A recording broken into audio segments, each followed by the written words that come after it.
ज्ञानाञ्जनशलाकया चक्षुर्मिलितं येन तस्मै श्रीगुरुवे नमः। श्रीचैतन्यमनोभीष्टं स्थापितं येन भूतले स्वयं रूपकथामहं ददाति स्वपदान्तिकम्। वन्देऽहं श्रीगुरु श्रीयुतपथकमलं श्रीगुरून् वैष्णवांश श्रीरूपं साग्रजातं सहगण ललिता श्रीविशाखान्वितांश। हे कृष्ण करुणा सिंधु दीनबंधु जगतपते गोपेश गोपिका कांत राधा कांत नमस्तुते। तप्त कांचन गौरांगी श्री राधे वृंदावनेश्वरी कृष्णानुसुत देवी प्रणमामि हरि प्रिये। वाञ्छाये कल्पतरुभ्यश्च कृपा सिंधु भैवच पतितानां पावनेभ्यो वैष्णवेभ्यो नमो नमः। नमः ओं विष्णु पादाय कृष्ण पृष्ठाय भूतले श्रीमते भक्ति वेदांत स्वामी इति नामिने। नमस्ते सरस्वती देवे गौरवाणी प्रचारिणे निर्विशेष शून्यवादी पाश्चात्य देश तारिणे। जय श्री कृष्ण चैतन्य प्रभु नित्यानंद श्री अद्वैत गदाधर श्रीवासादि गौर भक्त वृंद। हरे कृष्णा कृष्ण कृष्ण हरे हरे हरे राम राम राम हरे हरे। हरे कृष्णा कृष्ण कृष्ण हरे हरे हरे राम राम राम हरे हरे। ओम नमो भगवते वासुदेवाय। ओम नमो भगवते वासुदेवाय। ओम नमो भगवते वासुदेवाय। नारायणं नमस्कृत्यं नरं चैव नरोत्तमं देवीं सरस्वतीं व्यासं ततो जायामुदीरये। नश्च प्रायेषु भद्रेषु नित्यं भागवत सेवया भगवती उत्तम श्लोके भक्तिर्भक्ति नैष्ठिकी। कृष्णाय वासुदेवाय देवकी नंदनाय च नंद गोप कुमाराय गोविंदाय नमो नमः। हरे कृष्ण। हरे कृष्ण। नमो विष्णु पादाय कृष्ण पृष्ठाय भूतले श्रीमती नवयोगेन्द्र स्वामी इति नामिने। नमस्ते प्रभुपाद देवे नाम संकीर्तन।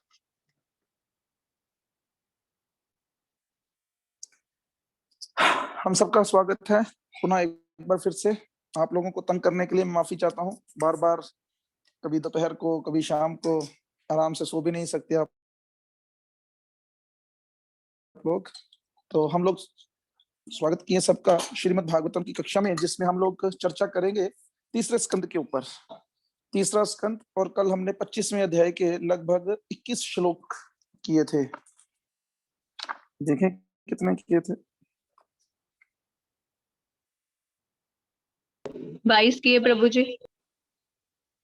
ठीक है, 22 किए थे। तो आज 23वें से शुरू करेंगे। अध्याय का शीर्षक है भक्ति योग की महिमा। चर्चा चल रही है कपिल मुनि और उनकी माता के बीच में। तो स्वरूप लक्षण और तटस्थ लक्षण की बात की जा रही थी। तो तटस्थ लक्षणों में जो वर्णन किया गया, तो एक श्लोक बोला गया था, तितिक्षवः कारुणिका सुहृदं सर्वदेहिनां अजात शत्रवः शान्तः साधवः साधु भूषणा।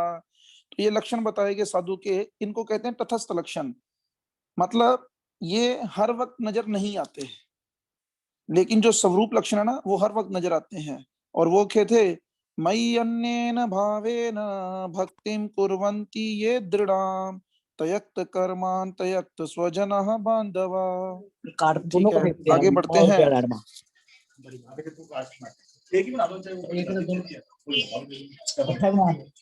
हाँ, तो मेरे को लगता है सबको अपना माइक म्यूट करना चाहिए, मेरी ऐसी इच्छा है। तो जो लोग पढ़ना चाहते हैं वो रेज हैंड करें। अभिनंदन प्रभु, आप शुरू कीजिए।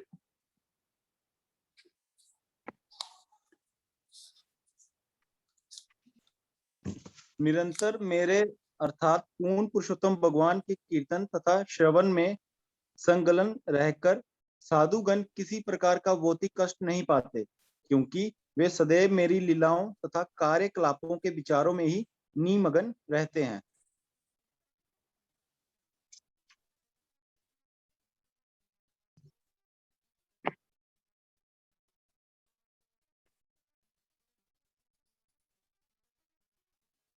प्रभु जी आवाज आ रही है?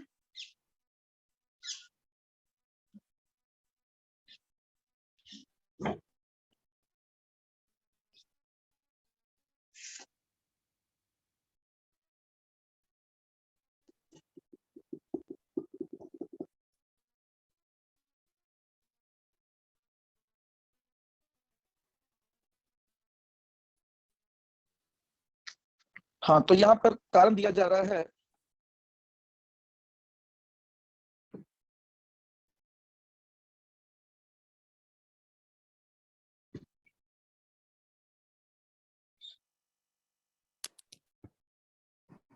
हरे कृष्णा।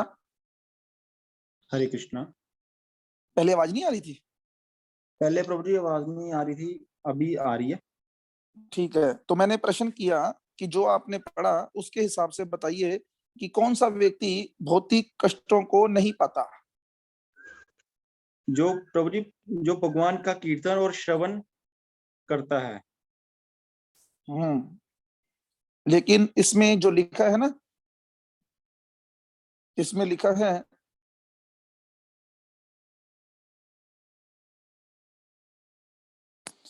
कि मद आश्रय, जो भगवान के आश्रित हो जाता है और क्या करता है, फिर उनकी कथाएं, जो मेरे विषय में कथाएं सुनता है उसमें ही आनंद लेता है और उसकी कथाओं का क्या करता है, आगे कीर्तन करता है, तो ऐसा व्यक्ति जो है वो कभी भी भौतिक कष्टों को नहीं पाता। इतना सुनने पर भी क्या हम इसे अपनाएंगे? प्रभु जी अपनाना चाहिए। हाँ, अपना रहे हैं, ऐसा नहीं है। कभी हर वक्त नेगेटिव नहीं होना चाहिए। हर प्रश्न का उत्तर ऐसे नहीं होता कि किसी ने पूछा तो इसमें जोश होना चाहिए। बिल्कुल अपना रहे हैं, प्रयास कर रहे हैं बिल्कुल। पूरी तरह से, ठीक है ना? अपनी तरफ से पूरा प्रयास है, आगे भगवान की कृपा होगी और अच्छे से करेंगे, ठीक है? तो अगला पढ़िएगा। हे माते, हे साध्वी, ये उन महान भक्तों के गुण हैं जो समस्त आसक्तियों से मुक्त हैं। आपको ऐसे पवित्र पुरुषों की संगति करनी चाहिए, क्योंकि ऐसी संगति भौतिक आसक्त के समस्त कुप्रभावों को हारने वाली है। तो देखो, पहले श्लोक के साथ ही जुड़ा है। पहले बताया गया कि कौन सा व्यक्ति है, तो अब बता रहे हैं कि देखो ये चीजें मिलेगी कहां पर। अगर कोई व्यक्ति भगवान की कथा सुनना चाहता है तो कहाँ सुनेगा? भगवान आके सुनाएंगे उसको? नहीं नहीं या पान वाला सुनाएगा? नहीं नहीं, या भक्तों के बीच जब जब मिल बैठेंगे चार यार तब होगी ये कथाएं? में। नहीं, बैठेंगे तो जब मिल चार यार तभी होंगी, लेकिन वो वाले चार यार नहीं होने चाहिए। यहाँ पर चार यार जो है असली वाले होने चाहिए। थर्ड का सेकंड। तो ठीक है, आप रख सकते हैं अपना रेज हैंड भी नीचे कर देंगे आप। ठीक है। इसके तात्पर्य में प्रभुपाद बात लिखे हैं, कहते हैं यद्यपि वह भौतिक जगत में रहता प्रतीत होता है, किंतु संसार के क्लेश उसे छू नहीं पाते। ऐसा कैसे संभव है? तो कोई व्यक्ति उदाहरण दे सकता है कोई कि हालांकि वो व्यक्ति संसार में ही रह रहा है, फिर भी कहा गया कि उसको भौतिक क्लेश छू नहीं सकते? तो प्रदीप प्रभु बताएंगे किसी उदाहरण के द्वारा, और फिर अगला श्लोक भी पढ़ेंगे। हरे कृष्ण बाबा जी। हरे कृष्ण। अभी जैसे भाई कमल का फूल होता है, वो कीचड़ में होता है पर उससे वो लिप्त नहीं होता। हाँ, बहुत सुंदर, ये भी बहुत सुंदर उदाहरण है। दूसरा उदाहरण यहाँ पर प्रभुपाद ने दिया तात्पर्य में कि बिल्ली के कार्यों के विषय में एक उदाहरण बड़ा मिलता है सुंदर, कि बिल्ली अपने बच्चों को अपने मुंह में दबाकर ले जाती है, और जब वे चूहों को मारती है तो उसे उस सौगात को भी मुंह में ही ले जाती है। इस प्रकार दोनों ही बिल्ली के मुंह से ले जाए जाते हैं, किंतु उनकी अवस्थाएं भिन्न भिन्न होती हैं। कहने का क्या तात्पर्य है कि कमल के फूल की उदाहरण जो है ना, वो बड़ी सिंपल उदाहरण है। मतलब उसमें तो कुछ है नहीं, वो लिप्त नहीं हुआ। लेकिन भौतिक दुनिया में जो व्यक्ति रहता है ना, मतलब आपको शायद कबीर जी का एक दोहा याद हो। शब्द क्या है? चलती चक्की देख कर दिया कबीरा रोय, दो पाटन के बीच में जो आए पिस जाए। कुछ जो आए, ये क्या था? पिस जाए, कुछ ऐसा ही शब्द होगा। तो देखो, ये जो भौतिक दुनिया है ना, ये इस प्रकार की है। तो इसलिए इसमें उदाहरण भी वैसा क्या दिया प्रभुपाद ने, बिल्ली का, कि एक तरफ बिल्ली अपने बच्चे को ले जा रही है और दूसरी तरफ चूहे को लेके जा रही है।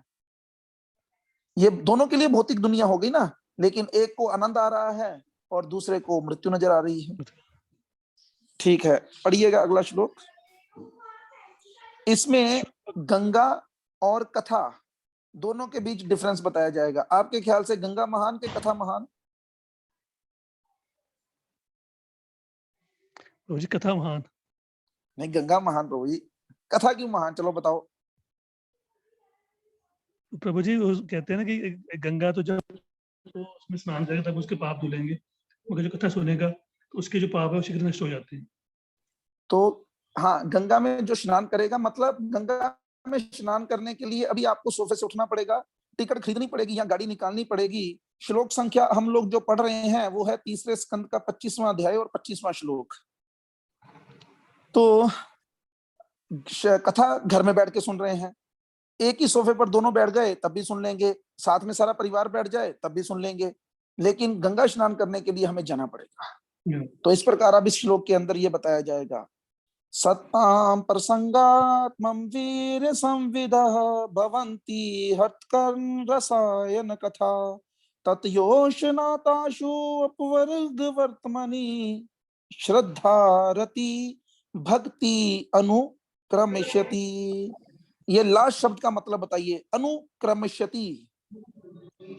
क्रमशः आएंगी, धीरे धीरे आएंगी। हाँ, एक बात हमेशा याद रखना, ये नहीं कि आज मैं कथा सुनने बैठा और आज ही सब कुछ होगा, ऐसा नहीं होता। धीरे धीरे रे मना, धीरे सब कुछ होए, माली सींचे सो घड़ा, ऋतु आए फल होए। हाँ जी, पढ़िएगा। शुद्ध भक्तों की संगति में पूर्ण पुरुषोत्तम श्री भगवान की लीलाओं तथा उनके कार्यकलापों की चर्चा कान तथा हृदय को अत्यधिक रोचक एवं प्रसन्न करने वाली होती है। ऐसे ज्ञान के अनुशीलन से मनुष्य धीरे धीरे मोक्ष के मार्ग में अग्रसर होता है, तत्पश्चात मुक्त हो जाता है और उसका आकर्षण स्थिर हो जाता है। तब सच्चे समर्पण तथा भक्ति योग का शुभ आरंभ होता है। कब होता है? अगर मैं आपसे पूछूं, समर्पण तथा भक्ति योग का शुभ आरंभ कब होता है? पहले वो शुद्ध भक्तों की संगति करेगा, फिर वो भगवान की जो लीला ये है ना दूर चलेगी आप। इसका एक शब्द बोलना है इसके लिए, वो बोलिए। जब प्रभु जी इच्छा होगी या लोलम होगा। नहीं, देखो लास्ट लाइन लिखी है ना, जब उसका आकर्षण स्थिर हो जाएगा। अभी हम लोग ये कथा सुन रहे हैं ना, तो लगभग हमारा आकर्षण भी अब स्थिर है। मैं देखो, जैसे ही कथा शुरू होती है, मैं 2 मिनट लेट हुआ इसको ज्वाइन करने में, तो 39 लोग ज्वाइन कर चुके थे। तो क्या है, इसका मतलब है कि वो लोग भी इंतजार कर रहे हैं किसका? कथा सुनने का, कि कथा होगी। तो इसका मतलब है कि आकर्षण जो है वो स्थिर हो चुका है। आप देखिएगा, जब 100 लोग हो जाते हैं, तो उसके बाद क्या होता है, फिर रेस लग जाती है, 100, 99, 98, मतलब कुछ लोग छोड़ रहे हैं फटाफट। ज्वाइन करने वाले भी लाइन में हैं, लेकिन छोड़ने वाले भी लाइन में हैं। जो छोड़ने वाले हैं उनका आकर्षण अभी स्थिर नहीं है। 99%, 2% काम भी हो सकता है, कुछ किसी को कोई घर में काम हो सकता है। ठीक है, अगला पढ़िएगा। इस प्रकार एक और मैं बात कहना चाहूंगा, 1 मिनट। परपट में एक बहुत सुंदर लाइन लिखी है। प्रभुपाद कहते हैं, भक्तों की संगति ना करने के कारण वे ये नहीं समझ पाते कि परम सत्य भी एक पुरुष हो सकता है। मतलब भक्तों की संगति बहुत महत्वपूर्ण है। ये धीरे धीरे करके, जो कल दीपक प्रभु ने एक प्रश्न पूछा था उसके उत्तर मिल रहे हैं कि करना क्या है। कहते कि जो व्यक्ति भक्तों की संगति नहीं करेगा वो समझ ही नहीं पाएगा। अब जिसके ये अत्यंत कठिन विषय है, और जब तक परम सत्य विषय व्यक्तिगत जानकारी ना हो तब तक भक्ति का कोई अर्थ नहीं निकलता। और अब ये व्यक्तिगत जानकारी कैसे मिलेगी? ये व्यक्तिगत जानकारी तो थोड़े समय के बाद ही प्राप्त होगी। हाँ जी, आगे पढ़िए। इस प्रकार भक्तों की संगति में सचेत रहकर भक्ति करते हुए श्री भगवान के कार्यकलापों के विषय में निरंतर सोचते रहने से मनुष्य को इस लोक में तथा परलोक में इंद्रिय तृप्ति के प्रति अरुचि उत्पन्न हो जाती है। कृष्ण भावना अमृत की यह विधि योग की सरलतम विधि है। जब मनुष्य भक्ति योग के मार्ग में सही सही स्थित हो जाता है तो वह अपने चित्त मन को नियंत्रित करने में सक्षम होता है। आपको पता है ना ये श्लोक कौन बोल रहा है? हाँ जी बाबा जी, कौन? ये कपिल भगवान बोल रहे हैं। हाँ, तो भगवान ने और किसी को भी उपदेश दिया है जो हम सुबह पढ़ रहे हैं, वो क्या है? वो उस उपदेश का क्या नाम है?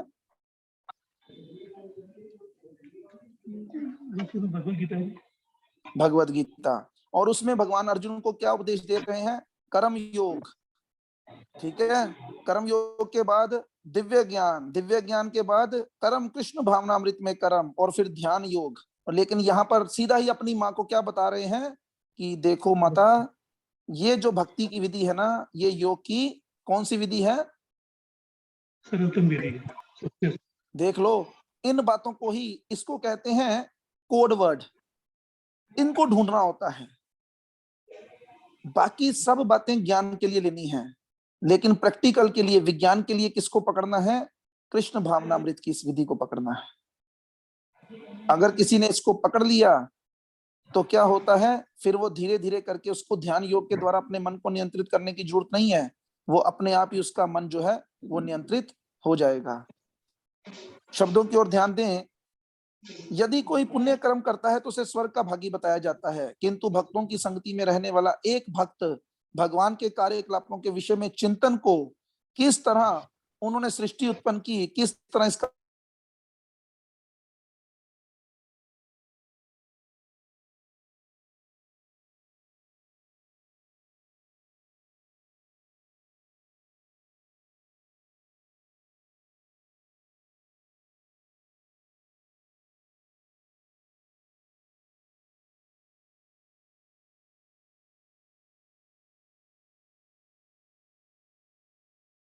हरे कृष्ण।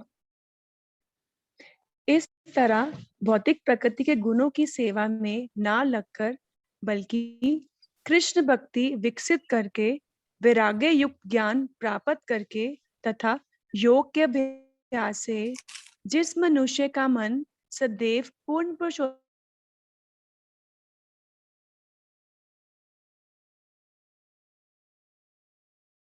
कथा को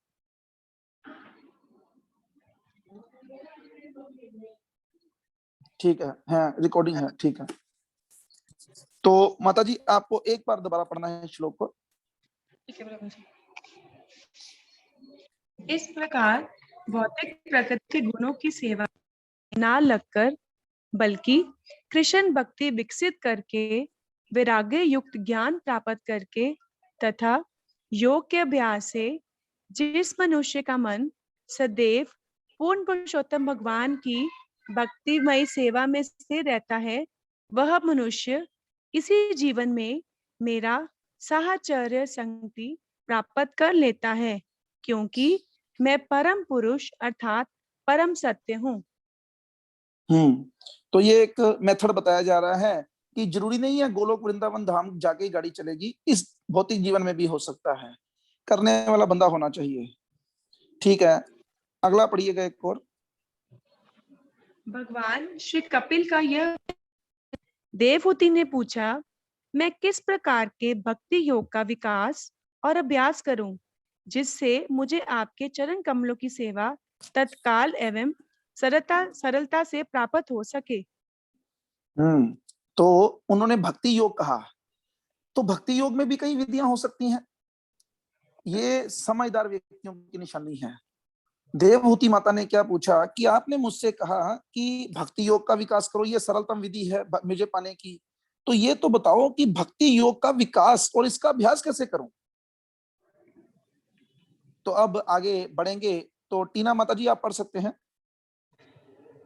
हरे कृष्ण प्रभु जी। हरे कृष्ण।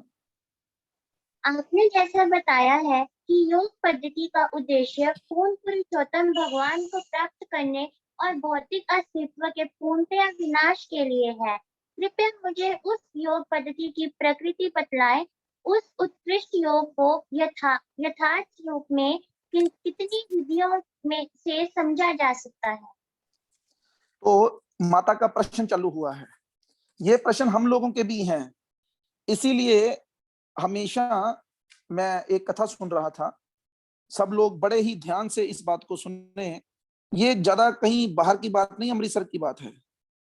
और इसका जो प्रैक्टिकल उदाहरण है वो मुझे हर ग्रेस क्या नाम था उनका, यशोमती माता जी ने भी बताया।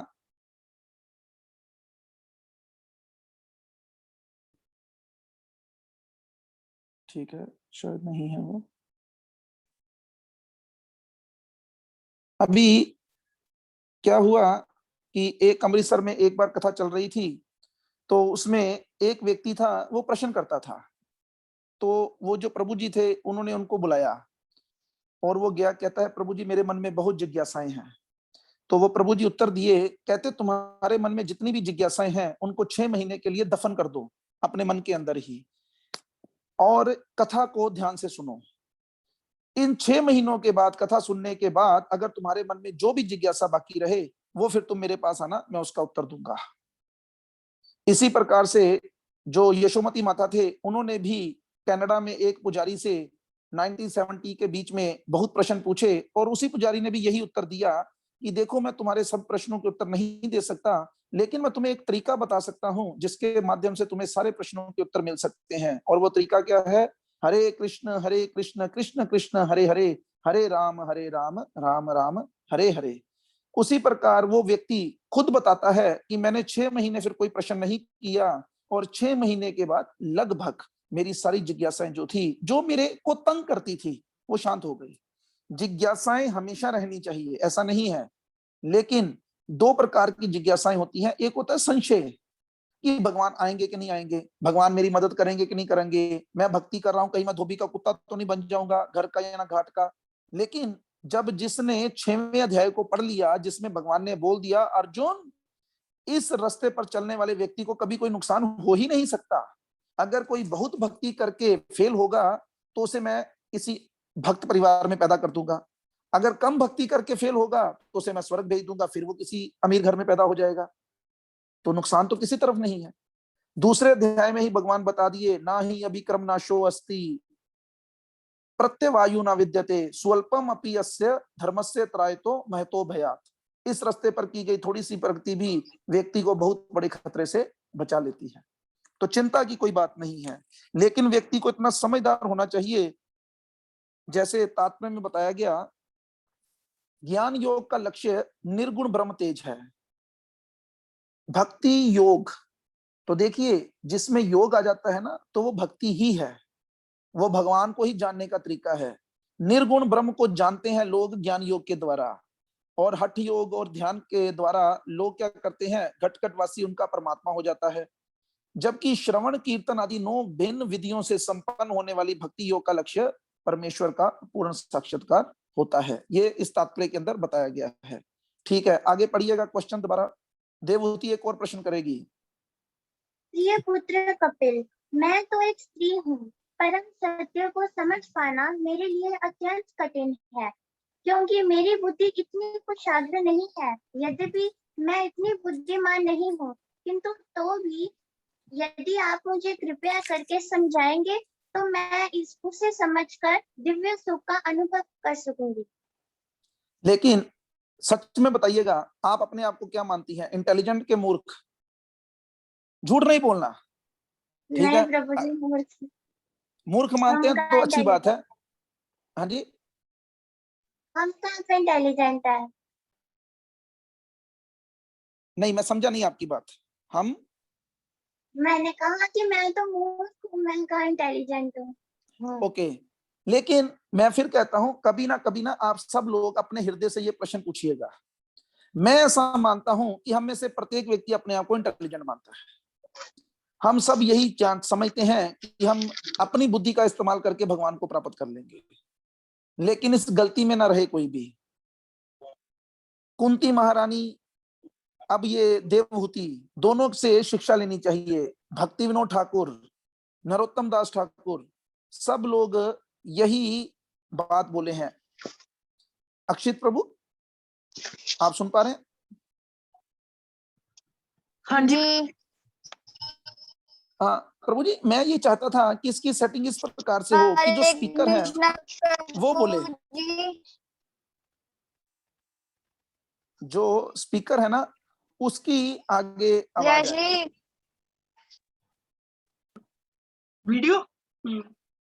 हाँ वीडियो उसकी आए।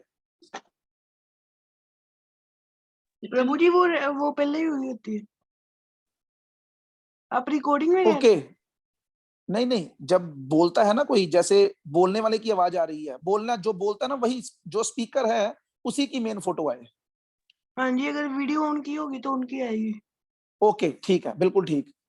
तो अभी देखिए देवहूति माता भी क्या कहती है कि पुत्र देख, मैं तो ठहरी स्त्री, अबला नारी, मैं कैसे इस परम सत्य को समझूं जो तो इतनी बड़ी बड़ी बातें बोल दिया है भक्ति योग के माध्यम से। समझो मेरी बुद्धि थोड़ा इतनी कुशाग्र का मतलब इतनी तेज नहीं है, मैं बुद्धिमान नहीं हूं इतनी, किंतु तो भी समझो इसका मतलब मेरी बुद्धि नहीं है। कई लोग कहते हैं जब तक भगवान कृपा नहीं करेंगे तब तक हम कैसे समझ पाएंगे, लेकिन वो कहती है किंतु तो भी यदि आप मुझे कृपा करके समझाएं, ये बोलना चाहिए कि मैं समझने का प्रयास कर रहा हूं, लेकिन मेरी बुद्धि इतनी तेज नहीं है, तो भी अगर आपकी कृपा होगी तो मैं समझ जाऊंगी।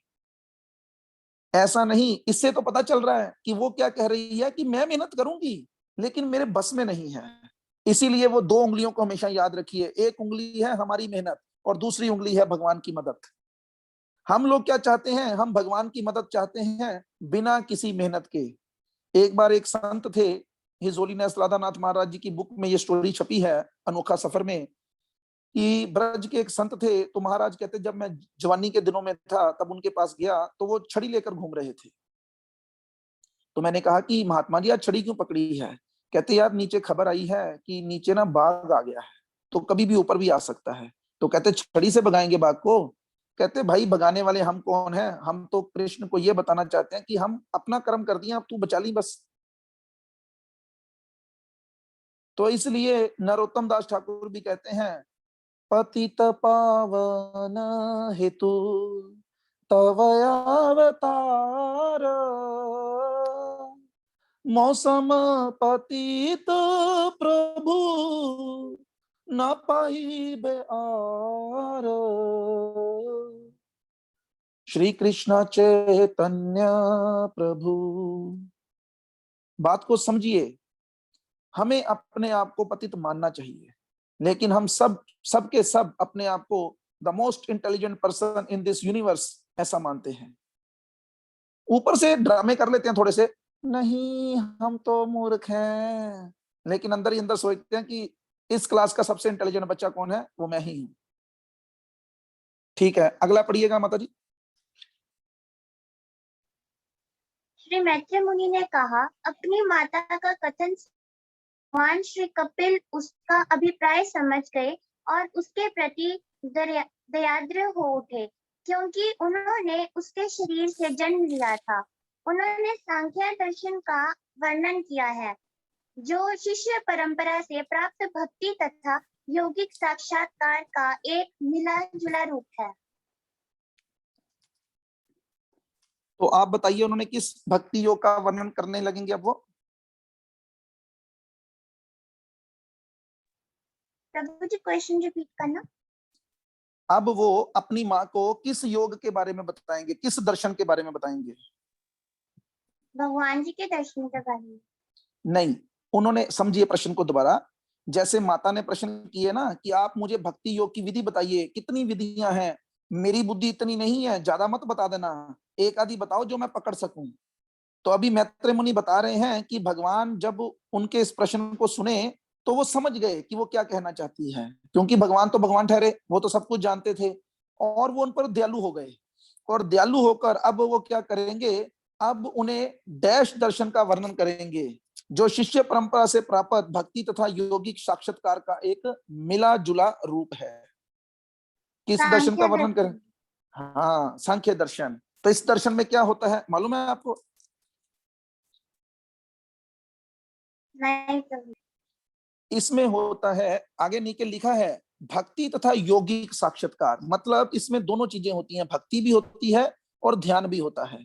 ध्यान किस पे करना है, तो इसमें व्यक्ति ध्यान करता है, जैसे आपका शरीर है ना, तो आप क्या करें, आप इसे एनालिटिकल एनालिसिस करें अपने शरीर का कि मेरे शरीर के अंदर क्या क्या है। तो आप पाएंगे कि मेरे शरीर के अंदर ये हाथ है, लेकिन ये हाथ है ना, जब मैं सो जाती हूं तब भी मेरा दिल धड़कता रहता है और कभी कभी हाथ भी चलता है। मतलब सांख्य दर्शन क्या करता है, दूसरे अध्याय भगवत गीता के 11 से लेकर 30 नंबर श्लोक में भगवान ने बताया कि व्यक्ति क्या करता है, अपने शरीर को अलग अलग कर लेता है मन से। कैसे? ये 5 कर्म इंद्रियां, ये 5 ज्ञान इंद्रियां, ये 5 इंद्रिय विषय, ये 5 मूलभूत तत्व, पृथ्वी अग्नि जल वायु आकाश, मन बुद्धि अहंकार, 23 हो गए। लेकिन ये 23 के 23 तो डेड मैटर हैं। अगर ये शरीर में अंदर है भी और फिर भी इसको आग लगाने ले जाते हैं, क्योंकि उसमें आत्मा और परमात्मा नहीं होते। तो इस एनालिसिस से क्या समझ लगती है कि असली चीज क्या है, आत्मा और परमात्मा, और इन्हीं के बारे में ज्यादा ध्यान देना चाहिए। तो अभी यही दर्शन जो है वो भगवान आगे समझाएंगे। तो प्रेम गोपी माता जी, आप पढ़ना चाहती हैं? देना ऑन करना ऑन ही है आपका, चिंता ना कीजिए, पहले से ही ऑन है, आप पहले से एडवांस हैं। हरे कृष्ण। हरे कृष्ण। हाँ जी। भक्ति जीव आत्मा के सूक्ष्म शरीर को बिना किसी अतिरिक्त प्रयास के उसी प्रकार विलय कर देती है मेरे को लगता जिस है कि आप आगे चले गए हैं, 32 नंबर पढ़ना है। भगवान कपिल ने कहा। हाँ जी। श्री भगवान उवाचा। भगवान कपिल ने कहा, ये इंद्रियां देवों के प्रतीकात्मक प्रतिनिधि हैं और इनका स्वाभाविक झुकाव वैदिक आदेशों के अनुसार कर्म करने में है। जिस प्रकार इंद्रियां देवताओं के प्रतीक हैं, उसी प्रकार मन भी पूर्ण पुरुषोत्तम भगवान का प्रतिनिधि है। मन का प्राकृतिक कार्य सेवा करना है। जब यह सेवा भाव किसी हेतु के बिना श्री भगवान की सेवा में लगा रहता है, तो यह सिद्धि से कहीं बढ़कर है।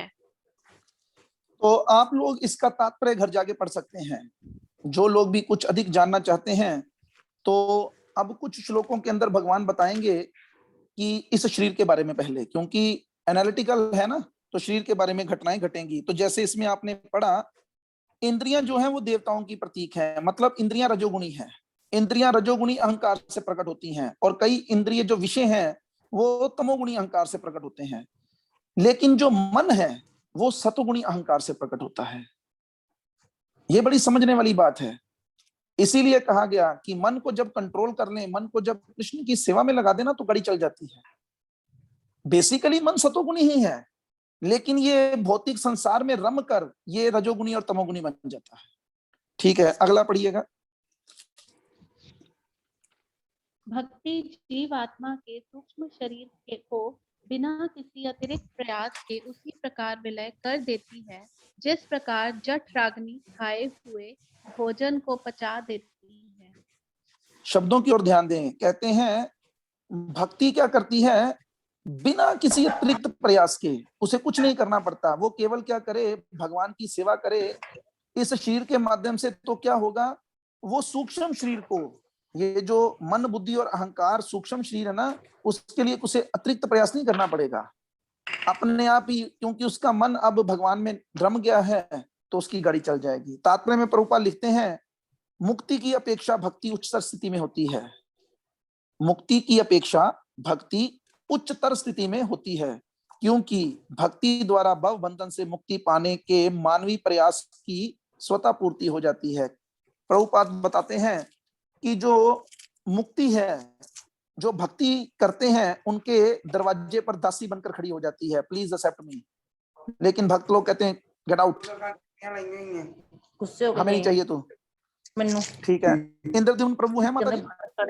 जी प्रभु जी। हाँ जी। 6 बजे लगने, मैं क्या 6 बजे लगने, हरे कृष्ण। मैं 9 बजे लग रही है। हरे कृष्ण। इतवार के दिन कभी कभी हम टाइम चेंज कर देते हैं। इतवार संडे का दिन, सब लोग स्पेशल ध्यान दें कि संडे के दिन क्लास का टाइम थोड़ा सा कभी कभी चेंज हो जाता है। तो इसलिए आप लोग ये जो Krishna conscious life WhatsApp group है उसमें देख सकते हैं।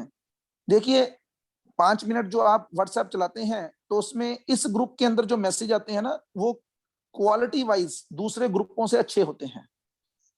आप सब लोगों के फोन में और भी ग्रुप्स होंगे और उनके मैसेजेस को आप बड़े ध्यान से देखते होंगे सब लोग, लेकिन जितने भी लोग हैं इस ग्रुप के वो खुद ही नहीं देखते इस ग्रुप में डाले हुए मैसेजों को। देखना चाहिए, माना। और एक मैं ये भी प्रार्थना करना चाहूंगा सब लोगों से कि देखिए कोशिश कीजिए आफ्टर 10:30 नो मैसेज। अगर हरे आपको कोई कृष्ण बड़ा प्रभु जी, आवाज नहीं आ रही। किसी और को ये मुश्किल है? नहीं प्रभु जी। आ रही है। और श्वेता माता जी थोड़ा सा आपको देखना पड़ेगा इस बात के लिए। तो अभी क्या है, देखिए जैसे ही आवाज में कोई मुश्किल हो ना तो कोई ना कोई व्यक्ति बताए जरूर, ठीक है। तो क्या चर्चा चल रही थी? हाँ, 10:30 बजे के बाद कृपया करके कोई भी व्यक्ति ग्रुप में कोई मैसेज ना करे। केवल और केवल साधना कार्ड वाले जो लोग हैं वो 10:30 बजे तक डालें। उसके बाद अगर उनको लगता है कि वो लेट हो रहे हैं वो अगले दिन डालते हैं, क्योंकि कई लोग जो होते हैं उन्होंने सेटिंग्स जो है वो इस प्रकार से की होती हैं कि टू टू बजती ही रहती है, तो इसलिए वो डिस्टर्ब होते हैं। तो इस बात को कृपया मानने का प्रयास कीजिएगा। पढ़िएगा प्रभु जी। हरे कृष्णा प्रभु जी। हरे कृष्ण। जो भक्ति कार्यों में संलग्न है और जो मेरे चरण कमलों की सेवा में निरंतर लगा रहता है, ऐसा शुद्ध भक्त कभी भी मुझसे ताताकार एकात्म होना नहीं चाहता। ऐसा भक्त जो अविचलित होकर लगा रहता है, सदैव मेरी लीलाओं तथा कार्यकलापों का गुणगान करता है। इसमें कौन सी क्वालिटी का वर्णन किया गया है कि जो हमें अपने अंदर लानी चाहिए? जो निरंतर लगा रहता है चरण कमलों की सेवा के लिए। उसके लिए शब्द इस्तेमाल किया गया एक संलग्न। अविचलित, अविचलित भाव से। देखो हम विचलित हो जाते हैं ना, आप देखते ही हैं कभी कभी क्या होता है, छोटी छोटी बातों से हम विचलित हो जाते हैं। और वो विचलन क्या करती है, ये विचलित क्यों होते हैं हम? क्योंकि हमारी भक्ति अहेतुकी नहीं है, हमारी भक्ति के पीछे कुछ ना कुछ अभी भी हेतु है। इसीलिए बोला गया स्व पुंसा परो धर्मो यतोर भक्तिर अधोक्षजे अहेतुकी अप्रतिहता सयात्मा सुप्रसिद्धति। व्यक्ति को क्या करना चाहिए? कोशिश करनी चाहिए अहेतुकी भक्ति, बिना किसी लालच के कोई भक्ति करे। ठीक है, आगे पढ़िएगा। हे माता, मेरे भक्त नित्य ही उदयमान प्रभात के सूर्य सदृश नेत्रों से युक्त मेरे प्रसन्न मुखमंडल वाले रूप का अवलोकन करते हैं। वे मेरे विभिन्न दिव्य मित्रवत रूपों को देखना चाहते हैं और साथ ही मुझसे अनुकूल संभाषण करना चाहते हैं। तो जिस प्रकार कहा जाता है कृष्ण सूर्य सम माया है अंधकार, ठीक है ना, तो कहते हैं मेरे भक्त क्या करते हैं? नित्य ही उदयमान प्रभात के सूर्य सदृश नेत्रों से युक्त मेरे प्रसन्न मुखमंडल वाले रूप का अवलोकन करते हैं। भगवान का मुख कैसा है? सूर्य के समान है। उनके नेत्र कैसे हैं? सूर्य और चंद्रमा उनके नेत्र बताए गए हैं, दिव्य जो शरीर का वर्णन होता है। और क्या करते हैं? साथ ही साथ मुझसे अनुकूल, प्रतिकूल नहीं। ध्यान दीजिएगा, हिरण्यकशिपु भी भगवान की भक्ति की कैटेगरी में नहीं, उसको प्रसन्न कर रहा था भगवान को, लेकिन उसको भक्त नहीं कहा जाता। कल हमने हिरणाक्ष की लड़ाई सुनी थी, उस लड़ाई से भी भगवान प्रसन्न हो रहे थे, लेकिन हिरणाक्ष को भक्त नहीं कहा जाता। हालांकि यशोदा माता के कार्यों से भगवान रो रहे थे, लेकिन फिर भी उसको भक्त कहा जाता है, क्योंकि उसका प्रभाव अनुकूल था। इन बातों को समझना है। ठीक है, आप रख सकते हैं आगे। नीरज माता जी आप पढ़िए। हरे कृष्णा भैया। हरे कृष्ण। श्री भगवान के मुस्काते तथा आकर्षक स्वरूप को देखकर तथा उनके अत्यंत मोहक शब्दों को सुनकर शुद्ध भक्त अपनी अन्य समस्त चेतना खो बैठते हैं। उनकी इंद्रियां अन्य समस्त कार्यों से मुक्त होकर भक्ति में तल्लीन हो जाती हैं। इस प्रकार अनिश्चित ही सही उसे अन्यास मुक्ति प्राप्त हो जाती है। तो भक्ति की 3 श्रेणियां इसमें बताई जा रही हैं, उत्तम, मध्यम और कनिष्ठ। कनिष्ठ श्रेणी तक के भक्त मुक्त होते हैं। शब्दों की ओर ध्यान दीजिए। इस श्लोक में बताया गया है। मतलब कनिष्ठ श्रेणी तक के भक्त भी मुक्त हो जाते हैं, इतनी शक्ति है इस भक्ति के अंदर। लेकिन मुक्त होना भक्तों की गिनती में नहीं आता, वो तो भगवान को प्राप्त करना चाहते हैं। आगे पढ़िएगा। और इसी श्लोक के तात्पर्य में प्रभुपाद ने चैतन्य महाप्रभु द्वारा 5 जो मुख्य भक्ति के साधन हैं वो बताए हैं। सबसे एक, भगवान के पवित्र नामों का कीर्तन कीजिए। हरे कृष्ण कृष्ण कृष्ण हरे हरे, हरे राम राम राम हरे हरे। भक्तों की संगति में यथासंभव उनकी सेवा करिए। श्रीमद् भागवत को सुनिए। श्रृंगार किए गए मंदिर तथा अर्च विग्रह का दर्शन कीजिए। और संभव हो तो वृंदावन या मथुरा जैसे स्थान में रहिए। ये 5 कार्य व्यक्ति को करने का प्रयास करना चाहिए। अगला पढ़िए। हाँ जी। इस प्रकार मेरे ही विचारों में निमग्न रहने के कारण भक्त को स्वर्ग लोक में प्राय श्रेष्ठ वर, जिसमें सत्य लोक से मिलित है, की भी इच्छा नहीं रह जाती। उसमें योग से प्राप्त होने वाली अष्ट सिद्धियों की भी कामना नहीं रह जाती। ना ही वह ईश्वर के धाम पहुंचना चाहता है, तथापि ना ही चाहते हुए भी इस जीवन में भक्त प्रदान किए गए उन समस्त वरदानों को भोगता है। तो ठीक है, बहुत सुंदर शब्द हैं ये भी। जब कोई भक्त भगवान के विचारों में निमग्न रहता है तो उसे किसी वर की इच्छा ही नहीं रहती। आपने सुना ही है उसमें अन्य अभिलाषिता शून्यम, अन्य अभिलाषिता शून्य हो जाता है वो व्यक्ति। ठीक है, आप रख सकते हैं। आगे सोनिया माता जी पठानकोट से पढ़िएगा आप। हरे कृष्णा। हरे कृष्णा। भगवान श्री कपिल ने आगे कहा, हे माते, जो भक्त ऐसा दिव्य ऐश्वर्य प्राप्त कर लेते हैं वे उससे कभी वंचित नहीं होते। ऐसे ऐश्वर्य को ना तो आयुध और ना काल परिवर्तन ही विनिष्ट कर सकता है। चूंकि भक्तगण मुझे अपना मित्र, संबंधी, पुत्र, शिक्षक, शुभ चिंतक तथा परम देव मानते हैं, अतः किसी काल में भी उनसे ये ऐश्वर्य छीना नहीं जा सकता। देखिए, ये है भक्त बनने की लाभ। हम अभी अगर भक्त नहीं हैं तो हमारे पास अगर बहुत ऐश्वर्य है भी तो ये थोड़ी देर के बाद छीन लिया जाएगा। लेकिन अगर कोई भक्त बन जाता है ना तो उसके पास जो ऐश्वर्य रहता है, जैसे ध्रुव महाराज, वो इधर भी ऐश्वर्य में थे और बाद में विमान भी आया और उनको एक वैकुंठ में ले गया। लेकिन इसके बावजूद भी इन शब्दों को सुनकर भी हमारा भक्ति के प्रति जो है वो इतनी रुचि उत्पन्न नहीं होती। लेकिन जितना हम इन चीजों को सुनेंगे, धीरे धीरे करके हमारा भगवान से संबंध जो है वो मजबूत होता जाएगा। अगला श्लोक भी बहुत महत्वपूर्ण है, शब्दों को ध्यान से सुनिएगा, आप भी पढ़िए। इस प्रकार जो भक्त मुझ सर्वव्यापी जगत के स्वामी की अनन्य भाव से पूजा करता है, वह स्वर्ग जैसे उच्चतर लोगों में भेजे जाने अथवा इसी लोक में धन, संतति, पशु, घर अथवा शरीर से संबंधित किसी भी वस्तु के साथ सुख पूर्वक रहने की समस्त कामनाओं को त्याग देता है, मैं उसे जन्म और मृत्यु के सागर से उस पार ले जाता हूँ। तो यहाँ पर भगवान कुछ कंडीशंस बता रहे हैं कि देखो, कुछ ना कुछ कंडीशंस आपको भी फॉलो करनी पड़ेगी, हमें भी फॉलो करनी पड़ेगी।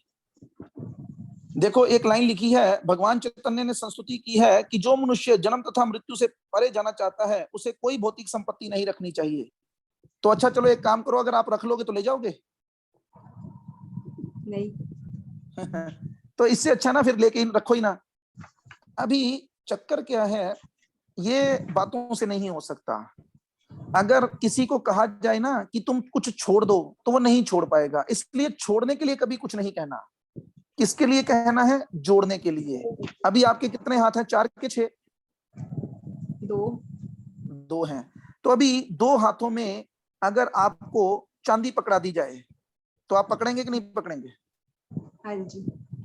लेकिन फिर आपके सामने जैसे ही आप चांदी लेकर भागने लगे वहां से कि अब इसको घर लेके चलते हैं, मुफ्त का माल है, ले चलते हैं, लेकिन आगे चलकर आपको सोना मिल रहा हो, तो फिर चांदी का क्या करेंगे? छोड़ देंगे। ये तो मूर्खता है। उसे और कहीं छुपाइए, उसे इधर उधर कहीं पॉकेट में रखिए। तो समझदार व्यक्ति क्या करेगा? उसे छोड़ देगा और सोने को छुपाएगा। और आगे चलकर अगर हीरे मिल रहे हो तो सोना छोड़ देंगे, हीरे पकड़ लेंगे। अच्छा, इसके लिए कोई मुश्किल है मन में, कोई दुविधा होगी? नहीं। इसका मतलब क्या है, अगर किसी व्यक्ति को उत्तम रस मिलता है ना, तो वो निम्न रस को छोड़ देता है। इसकी बड़ी छोटी सी उदाहरण मैं आपको देता हूं कि इस भौतिक दुनिया में भी हम देखते हैं कई बार लोग छोटे छोटे भौतिक रसों में लिप्त होते हैं, लेकिन जैसे ही उनको कोई उच्च कोटि का रस मिलता है ना, वो उस छोटे रस को छोड़ देते हैं। जैसे वैसे आपको सोना अच्छा लगता है कि नहीं लगता? सुबह जैसे अभी 6-7 बजे तक सोना अच्छा लगता है? हाँ जी, लगता है। लगता है अच्छा। लेकिन अगर कथा के लिए उठना पड़े या जप के लिए उठना पड़े तो थोड़ा सा मुश्किल लगता है। लेकिन अगर वही गोवा जाना है, सुबह सुबह गोवा जाना है और 4 बजे का जहाज है या 6 बजे का जहाज है, 4 बजे एयरपोर्ट पहुंचना है, तो 3 बजे उठने में कोई दुविधा होगी? नहीं। नहीं होगी। क्यों? उत्तम रस की प्राप्ति हो रही है। इसलिए ये भक्ति भी उत्तम रस है, लेकिन अभी क्या है, अभी हम समझ नहीं पा रहे। ठीक है, अगला पढ़िएगा। यदि कोई मुझको जानने की शर्त करता है, मैं जन्म तथा मृत्यु के विकट भय से कभी छुटकारा नहीं पा सकता, क्योंकि मैं सर्वशक्तिमान परमेश्वर अर्थात पूर्ण पुरुषोत्तम भगवान समस्त सृष्टि का आदि स्रोत तथा आत्माओं का परमात्मा हूँ। ठीक है, आप रख सकते हैं। तो भगवान ने बोला कि अर्जुन ने, मानो उसने देवहूति ने प्रश्न कर दिया हो, और कोई तरीका है? नहीं आना चाहती तेरी शरण में, और कोई बता, और किसी की शरण में जाऊं? कोई देवी देवता का नाम बता दे, कोई शिव जी, कोई ब्रह्मा, कोई माता रानी, मेरा अपने बाप, मेरा मन्नू, उसकी शरण में जाऊं? तू मेरा बेटा, वो मेरा बाप। कहते हैं माँ, यदि मेरे को छोड़कर अन्य किसी की शरण में भी जाओगी ना, तो इसी भौतिक संसार में ही रहोगी, जन्म मृत्यु से छुटकारा नहीं पा सकती।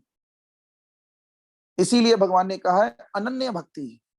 लेकिन 100% ही मैं श्योर हूं, इसमें 99% वाली बात ही नहीं है कि हम में से अभी कोई भी व्यक्ति अनन्य भक्ति के स्तर पर नहीं है।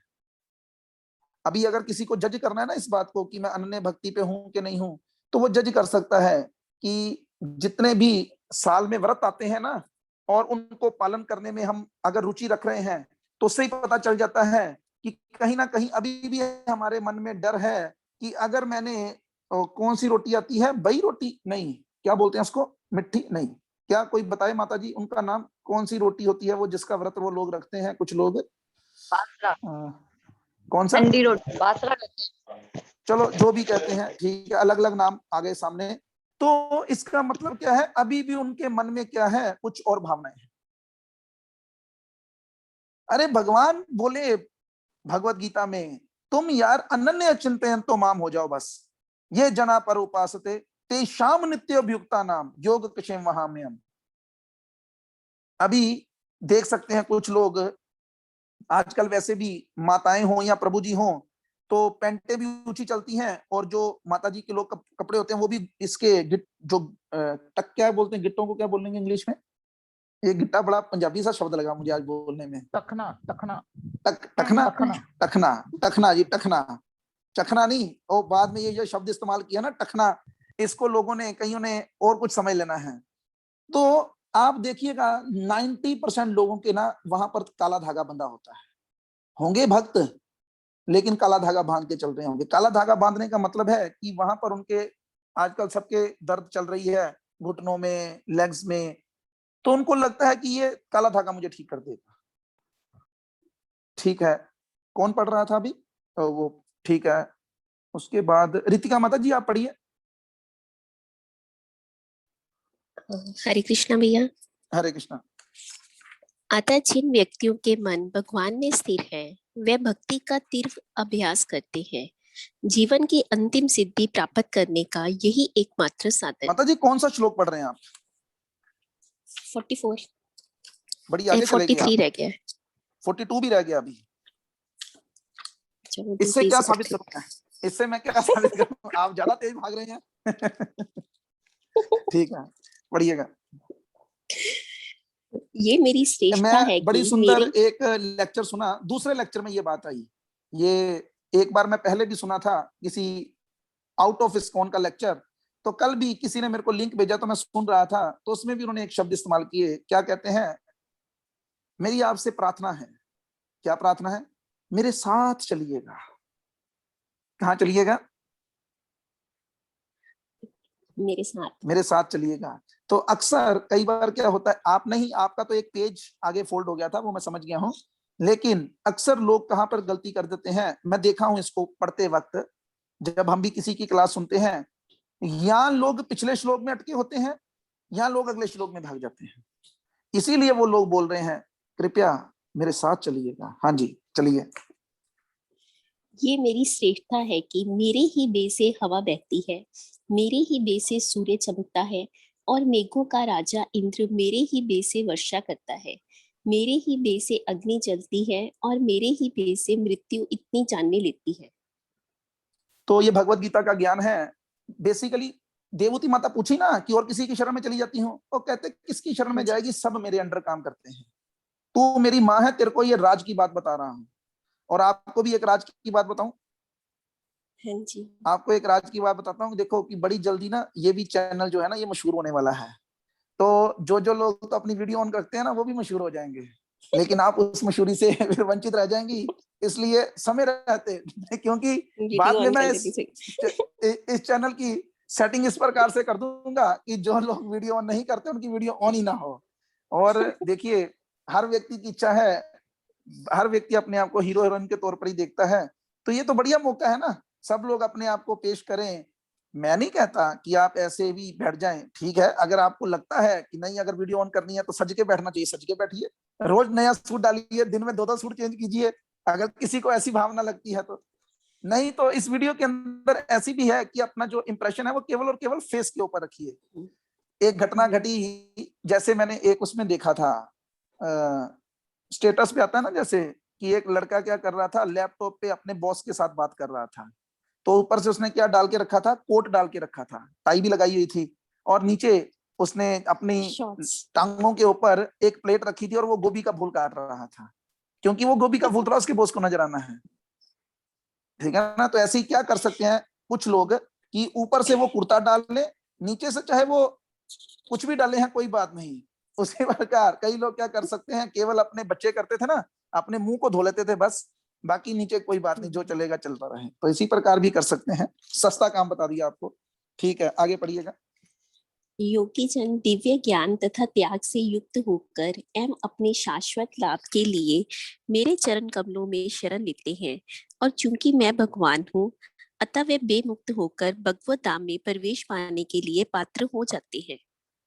वो श्लोक, कौन सा श्लोक यहाँ पर लागू करेंगे आप?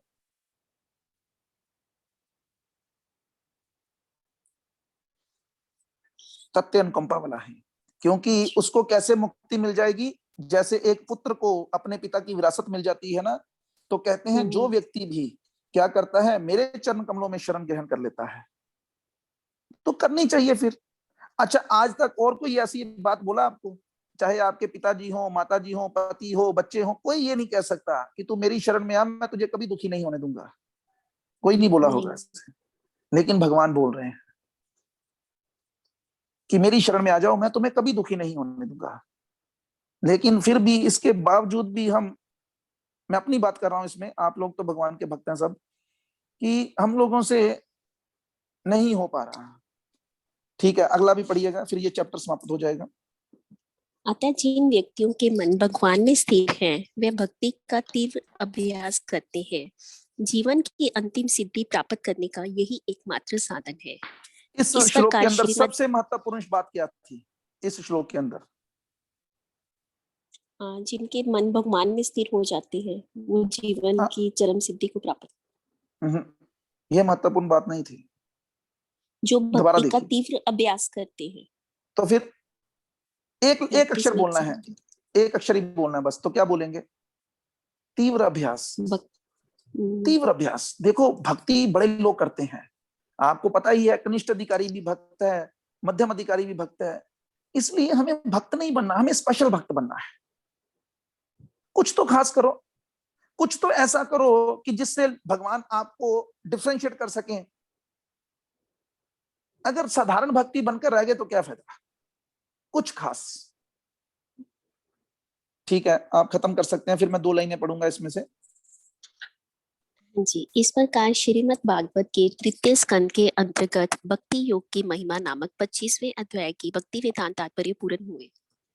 ठीक है, तो पिछले श्लोक के तात्पर्य में लिखा गया,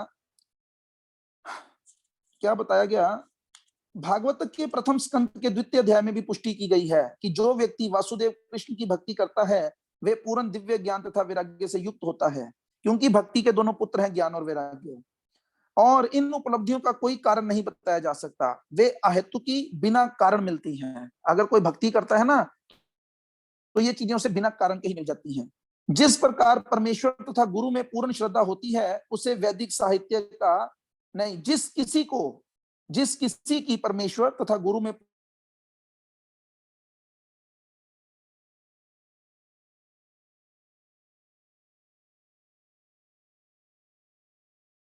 बोलूं, मैं अपनी बात करूं, मैंने आज तक कभी किसी व्यक्ति को खोजने का प्रयास नहीं किया। आज तक हमने देखा कि बंदा चलकर घर आता है, केवल हमारी भक्ति में शक्ति होनी चाहिए, इच्छा प्रबल होनी चाहिए। कहते हैं जो योगी भक्ति योग में लग जाते हैं वे ज्ञान तथा वैराग्य से पूर्ण होते हैं।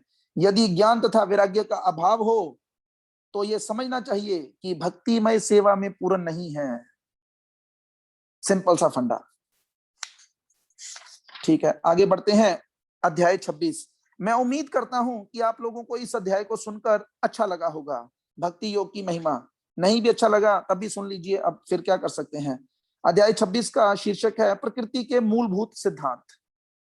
तो इसको पढ़ने के लिए रितिका माता जी विशाल प्रभु हैं? हाँ जी हैं, वो किसी का फोन आया हुआ है। कोई बात नहीं, ठीक है, आप रेज हैंड नीचे कर सकते हैं अपना। तो प्रिया माता जी आपने पढ़ लिया कि पढ़ना है अभी? पढ़ना है प्रभु जी। पढ़िए फिर।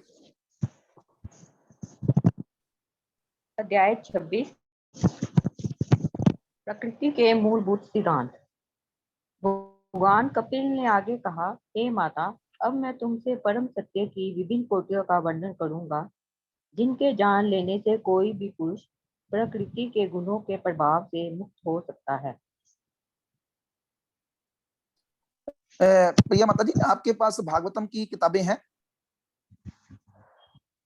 नहीं प्रभु जी। तो आप फिर ये कैसे पढ़ती हैं?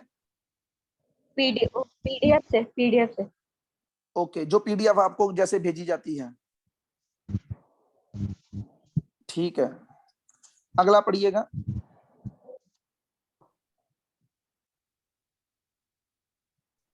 आत्म साक्षात्कार की चरम सिद्धि ज्ञान है।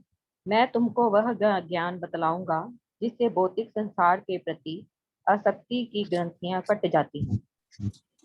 तो पिछले श्लोक के तात्पर्य में लिखा गया, जब तक मनुष्य में रंच मात्र भी इच्छा रहती है या प्रकृति पर अधिकार जताने की भावना रहती है, तब तक वे प्रकृति के गुणों के प्रभाव से मुक्त नहीं हो सकता। रंच मात्र भी, रंच मात्र का मतलब समझते हैं? थोड़ी सी भी। अगर हमारे हृदय में 0.01% भी भौतिक भोग भोगने की इच्छा है ना, तो भगवान इतने दयालु हैं, पर पहले हमारी वो इच्छा पूरी करेंगे, फिर हमें गोलोक लेके चलेंगे। इसलिए सर्व उपाधि विनिर्मुक्तम होना पड़ेगा। अतः मनुष्य को विश्लेषण द्वारा पूर्ण पुरुषोत्तम भगवान को समझना होगा, जैसा कि भगवान कपिल ने सांख्य दर्शन में समझाया है। जब मनुष्य भौतिक जगत के प्रति आसक्ति की ग्रंथि को काट सकता है तो उसकी समझ ज्ञान कहलाती है। भौतिक जगत के प्रति जो आसक्ति है ना, इसकी ग्रंथि को काट सके। ठीक है, आप रख सकते हैं और रेज हैंड नीचे कर दीजिएगा। सोनिया माता जी पठानकोट से पढ़िए। ओ पठानकोट कह रहा हूं, जम्मू से पढ़िए। हरे कृष्णा प्रभु जी। हरे कृष्णा। पूर्ण पुरुषोत्तम भगवान परमात्मा है और उनका आदि नहीं है। वे भौतिक प्रकृति के गुणों से परे हैं और इस भौतिक जगत के अस्तित्व के भी परे हैं। वे सर्वत्र दिखाई पड़ने वाले हैं क्योंकि वे स्वयं प्रकाशवान हैं और उनकी स्वयं प्रकाशवान कांति से संपूर्ण सृष्टि का पालन होता है। बड़े सुंदर शब्द हैं। कई लोग पूछते हैं भगवान से पहले कौन था, भगवान को किसने पैदा किया? तो प्रश्न का उत्तर मिल रहा है, भगवान का कोई आदि नहीं है। भगवान के लिए शब्द इस्तेमाल आता है अनादि। जिनका कोई आदि नहीं है, जिनका कोई स्टार्ट नहीं है, उनसे पहले कुछ नहीं था, उनके बाद भी कुछ नहीं होगा। हाँ जी, पढ़िएगा आगे।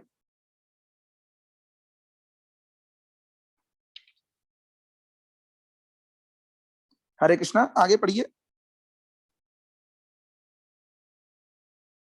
फिर से मेरी आवाज आ रही है कि नहीं आ रही? आ रही है प्रभु जी। जी प्रभु उनकी जी, नहीं आ रही ना? उनकी नहीं आ रही कि उनकी आ रही है? उनकी नहीं, उनकी भी माता जी की नहीं आ रही। उनकी नहीं आ रही, ठीक है। तो ठीक है, हम और किसी को बोलते हैं पढ़ने के लिए। फिर दीपक प्रभु, आप पढ़ना चाहेंगे? हरे कृष्णा। हाँ जी, ठीक है, आ गई। अब आई आपकी आवाज, आप पढ़ सकती हैं एक श्लोक। हरे कृष्णा। हरे कृष्णा। उस महान से महानतम पूर्ण पुरुषोत्तम भगवान ने सूक्ष्म भौतिक शक्ति को अपनी लीला के रूप में स्वीकार किया, जो त्रिगुणमय है। और ठीक है, आप रख सकते हैं। तो यहाँ पर भगवान की माया शक्ति के बारे में आ रहा है कि भगवान ने ये संसार लीला, एक लीला ही है ये भी। इस लीला से बढ़कर क्यों लीला की? क्योंकि हम करवाना चाहते हैं ये लीला। जेल क्यों बनती है? क्योंकि अपराधी है, इसीलिए जेल बनती है। ठीक है, दीपक प्रभु। हरे कृष्णा। हाँ जी, दीपक प्रभु, आप पढ़ना चाहते हैं? हरे कृष्ण। हरे कृष्ण। अपने 3 गुणों से अनेक प्रकारों में नहीं, हरि बोल। दीपक महाजन प्रभु, एक मिनट। दीपक, मैं दीपक अरोड़ा प्रभु को बोला हूं पढ़ने के लिए, इसके बाद आप पढ़िएगा, ठीक है? दीपक अरोड़ा प्रभु, आप पढ़ना चाहते हैं? हाँ जी प्रभु। हाँ जी, पढ़िए। वो पढ़ लेने दीजिए, मैं अगला पढ़ लूंगा प्रभु जी। कोई बात नहीं, आप पढ़िए, उसके बाद पढ़ लेंगे वो। अपने 3 गुणों से अनेक प्रकारों में विभक्त ये भौतिक प्रकृति जीवों के स्वरूपों को उत्पन्न करती है, और इसे देखकर सारे जीव माया के ज्ञान। प्रभु जी, ये वही पढ़ रहा हूँ मैं? बिल्कुल वही पढ़ रहे हैं। हाँ जी। और इसे देखकर सारे जीव माया के ज्ञान और छादक गुण से मोहग्रस्त हो जाते हैं। तो जैसे कल संजीव खन्ना प्रभु ने कुछ शायद बात बोली थी, कारणोदीक्षाई विष्णु, गर्भोदीक्षाई विष्णु, मेरी बात को बोलकर कि परमात्मा के बारे में आपने कहा कि वो वही नहीं करते, उनका अस्तित्व ही नहीं है।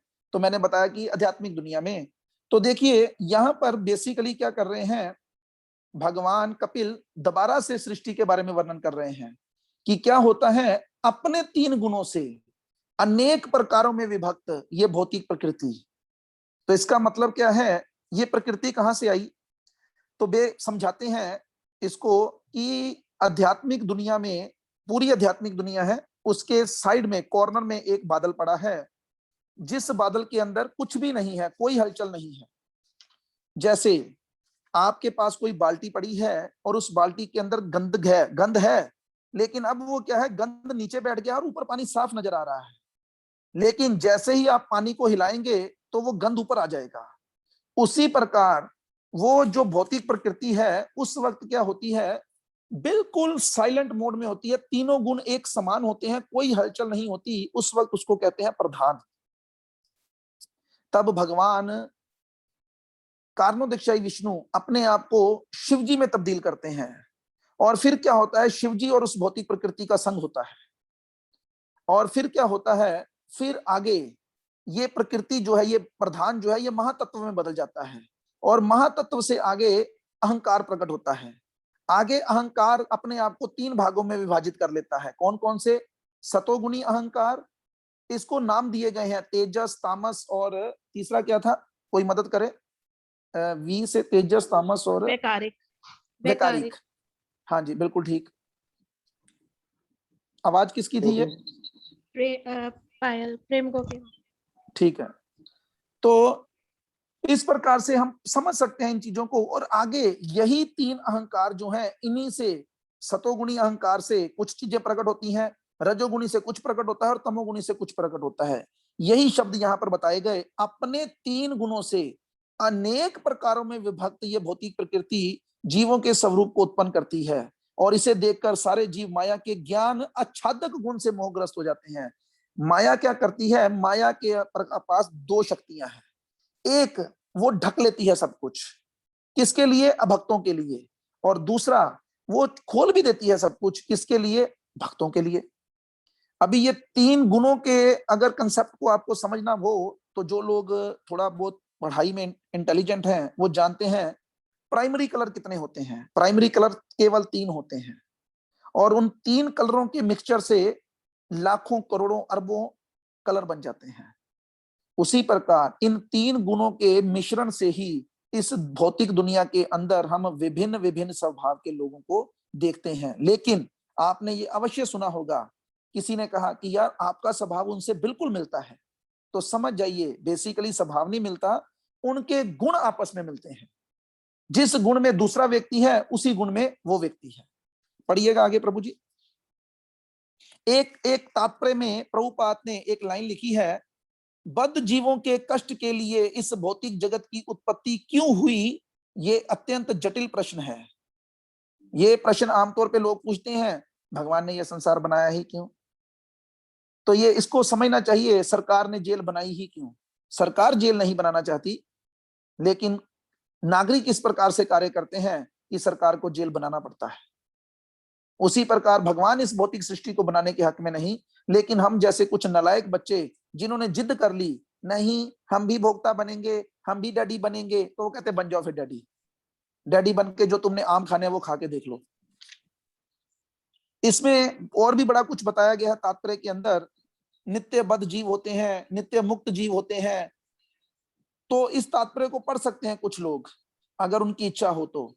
उसके बाद बताया गया, उसके बाद इसमें और भी रजोगुण का रंग कौन सा है, सतोगुण का रंग कौन सा है, तमोगुण का रंग कौन सा है, इसके बारे में भी जानकारी दी गई है। पढ़िएगा प्रभु जी अगला श्लोक। अपनी विस्मृति के कारण दिव्य जीवात्मा प्रकृति के प्रभाव को अपना कर्म क्षेत्र मान बैठता है और इस प्रकार प्रेरित होकर त्रुटिवश अपने को कर्मों का कर्ता मानता है। प्रकृति क्रियमानानि गुणः कर्माणि सर्वशः अहंकार विमूढ़ आत्मा कर्ता अहमिति मन्यते। कारण क्या है? तो कहते विस्मृति हो गई है। विस्मृति का मतलब, तो विस्मृति कौन दे रहा है? भगवान 15वां अध्याय 15वां श्लोक। भगवान कहते हैं ये 3 चीजें, स्मृति ज्ञानम उपोहनम च, ये मैं देता हूं। स्मृति भी भगवान ही देते हैं। किसको? 2 प्रकार की स्मृति होती है। नहीं, स्मृति तो खैर एक ही प्रकार की होगी, दूसरा ज्ञान है। जैसे हम लोग रात को सोए और सब कुछ भूल गए कि मैं कौन हूं, लेकिन सुबह उठे तो भगवान ने याद दिला दिया कि भाई तुम राजन हो, तुम दीपक हो, चलो ऑफिस में पहुंचो। कभी ऐसा थोड़ा हुआ है कि हम सुबह उठे और किधर चल दिए, चल यार जलंधर ही चलते हैं आज, मेरे को क्या पता मैं कौन हूं। ऐसा नहीं होता। लेकिन कईयों के साथ होता है, वो पागल हो जाते हैं, उनको पता ही नहीं चलता मुझे कहाँ जाना है। कई आपने देखे होंगे अपने जीवन में कि जिनको मौसम जब बदलता है तो पागलपन के अटैक आते हैं और वो अपने घरों से छोड़कर कहीं पहुंच जाते हैं, उनको पता ही नहीं चलता मैं क्या बोल रहा हूं। ये होते हैं छोटे पागल। बड़े पागल भी आपने शायद देखे हो, मैंने बड़े पागल का एक्सपीरियंस नहीं किया कभी प्रैक्टिकल। तो कहते हैं ये विस्मृति भी स्मृति कौन देता है? भगवान देते हैं। फिर ज्ञान, मतलब जो भगवान को जानना चाहता है उसको ज्ञान भी देते हैं।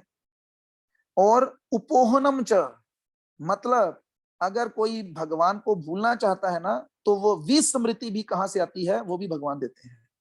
क्योंकि विस्मृति किए बिना कोई भोक्ता बनने का प्रयास ही नहीं कर सकता। अब चॉइस हमारी है कि इन तीनों में से किसको चुनना है।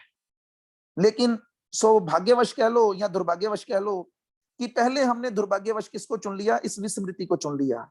और अब हम प्रयास कर रहे हैं दोबारा से स्मृति को चुनने का। और स्मृति के लिए क्या करना पड़ता है? जैसे फिल्मों में हम देखते हैं कि जब किसी की याददाश्त चली जाती है तो क्या करते हैं, उसको ऐसी जगहों पर ले आया जाता है जहां पर उसके साथ कोई ना कोई घटना घटी हो। इसीलिए हम भगवान के धाम से मानो आए तो हमें भगवान के धाम की बातें सुनाई जा रही हैं, भगवान के बारे में बताया जा रहा है। हो सकता है किसी दिन कोई बात सुनकर हमारी जो स्मृति है वो वापस आ जाए। ठीक है, आप रख सकते हैं। दीपक महाजन प्रभु पढ़िएगा आप।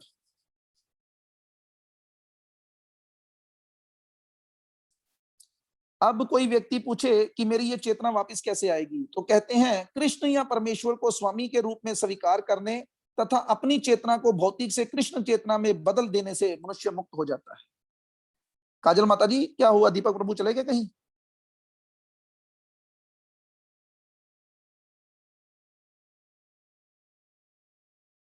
हरि बोल, मेरी आवाज नहीं आ रही? आ रही है प्रभु जी।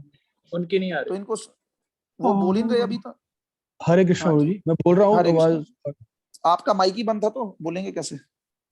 भौतिक चेतना ही मनुष्य के बद जीवन का कारण है, जिसमें परिस्थितियां जीव पर हावी हो जाती हैं, जबकि आत्मा कुछ भी नहीं करता और ऐसे कर्मों से परे रहता है, किंतु इस प्रकार वह बद जीवन से प्रभावित होता है। बेसिकली क्या है? चेतना। आत्मा ने क्या मान लिया? आत्मा ने मान लिया कि मैं शरीर हूं, जबकि वो शरीर नहीं है। जैसे आप लोग इसके उदाहरण के समझते हैं, हम जब जा रहे हैं ना गाड़ी में, तो मैंने कई बार ये उदाहरण दिया है कि आप कार में बैठे हैं और कार को आप किसी ऐसी जगह से निकालने लगे जो काफी टाइट है या ऊपर से गार्डर लगा है। हालांकि आपकी कार आराम से निकल जाएगी, लेकिन आप उस कार के अंदर भी बैठे बैठे ना ऐसे हो जाते हैं कि कहीं आपके सिर को ना लग जाए। जबकि अगर वो लगेगा भी गार्डर तो पहले कार को लगेगा। लेकिन क्यों? क्योंकि हमने अपने आप को उस वक्त कार मान लिया है। और कई बार हम आवाज भी लगाते हैं, ऑटो। हम ऑटो को तो नहीं बुलाए, हम ऑटो वाले को बुलाए हैं, लेकिन बोलते हैं कि ऑटो। इसमें लिखा है, संक्षेप में कहा जा सकता है कि बद्ध जीव को जो कष्ट मिलता है वे प्रकृति के प्रति उसकी आसक्ति के फलस्वरूप होता है। इसलिए इस आसक्ति को जड़ पदार्थ से श्री कृष्ण में स्थानांतरित कर दिया जाना चाहिए। आगे पढ़िए। बद्ध जीव के शरीर, इंद्रियों तथा इंद्रियों के अदृष्टा देवों का कारण भौतिक प्रकृति है। इसे विद्वान मनुष्य जानते हैं। स्वभाव से दिव्य ऐसे आत्मा के सुख तथा दुख जैसे अनुभव स्वयं आत्मा द्वारा उत्पन्न होते हैं। दोबारा पढ़िए एक बार। बद्ध जीव के शरीर, इंद्रियों तथा इंद्रियों के अदृष्टा देवों का कारण भौतिक प्रकृति है। इसे विद्वान मनुष्य जानते हैं। स्वभाव से दिव्य ऐसे आत्मा के सुख तथा दुख जैसे अनुभव स्वयं आत्मा द्वारा उत्पन्न होते हैं। ये बहुत सुंदर श्लोक है, कई प्रश्नों का उत्तर है। ये कहते हैं बेसिकली इस बद्ध जीवन में इस शरीर, इंद्रियों तथा इंद्रियों के अधिष्ठाताओं देवों के कारण जितने भी हमें कष्ट मिल रहे हैं ना, ये भौतिक प्रकृति के कारण है। इसे कौन जानता है? इसे विद्वान मनुष्य जानते हैं। लेकिन ये क्यों मिल रहे हैं? कहते इच्छा आत्मा ने की थी भोक्ता बनने की, इसीलिए तो कष्ट मिल रहे हैं। एक गलत इच्छा ने हमारे जीवन को विपरीत परिस्थिति में डाल दिया। एक अच्छी इच्छा कीजिए, सही इच्छा कीजिए और पुनः से भगवान के साथ मिल जाइए।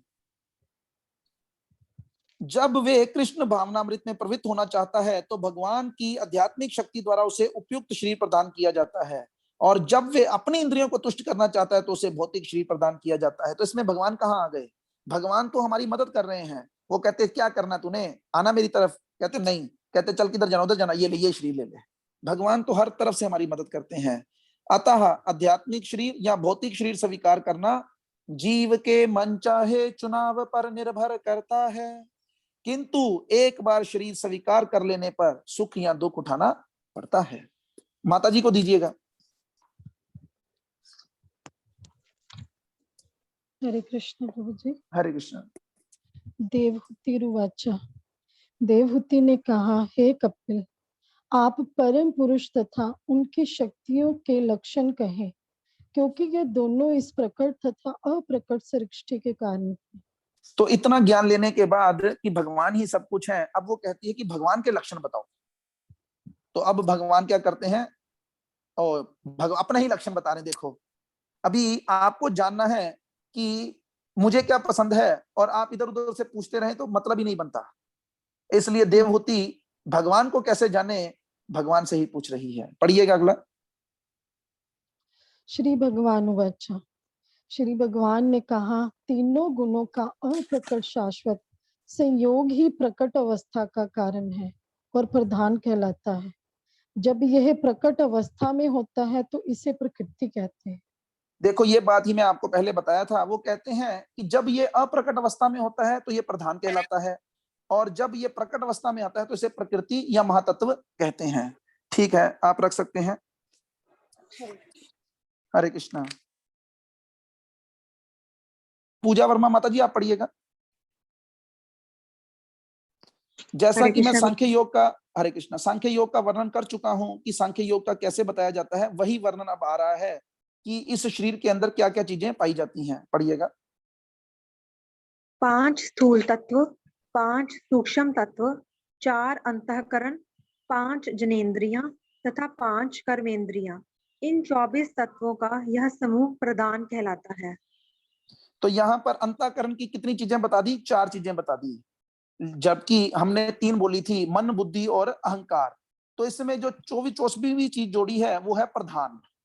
कई बार 26 तत्व बताए जाते हैं, कभी बार 24, कई 23 ऐसे बताते हैं। तो इसमें कोई इतना वहम नहीं करना, कोई इतना शक नहीं करना, चलता है इसमें इतना।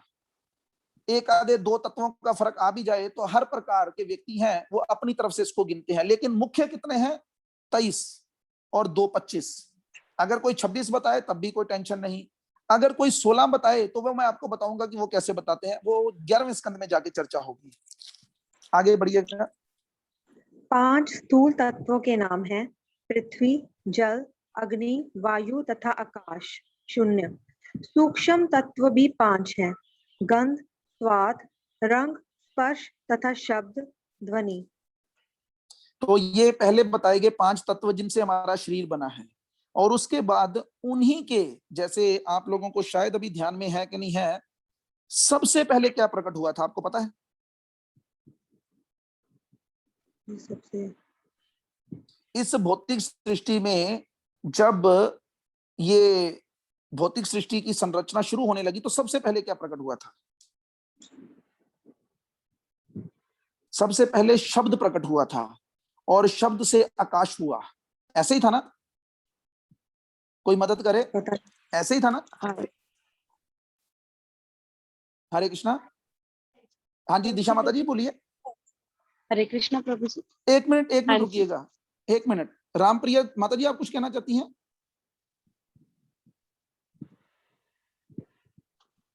हरे कृष्णा।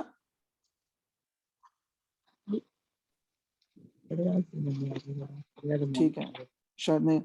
तो सबसे पहला जो तत्व था वो कौन सा था? वो शब्द था। तो उसके बाद आकाश, फिर वो रूपांतरित हुआ किसमें? आगे कर कर कर धीरे धीरे करते वो रूपांतरित चीजें होती गई और बाकी चीजें बनती गई। ठीक है, आगे बढ़िए। ज्ञान इंद्रियों तथा कर्मेंद्रियों को मिलाकर इनकी संख्या 10 है।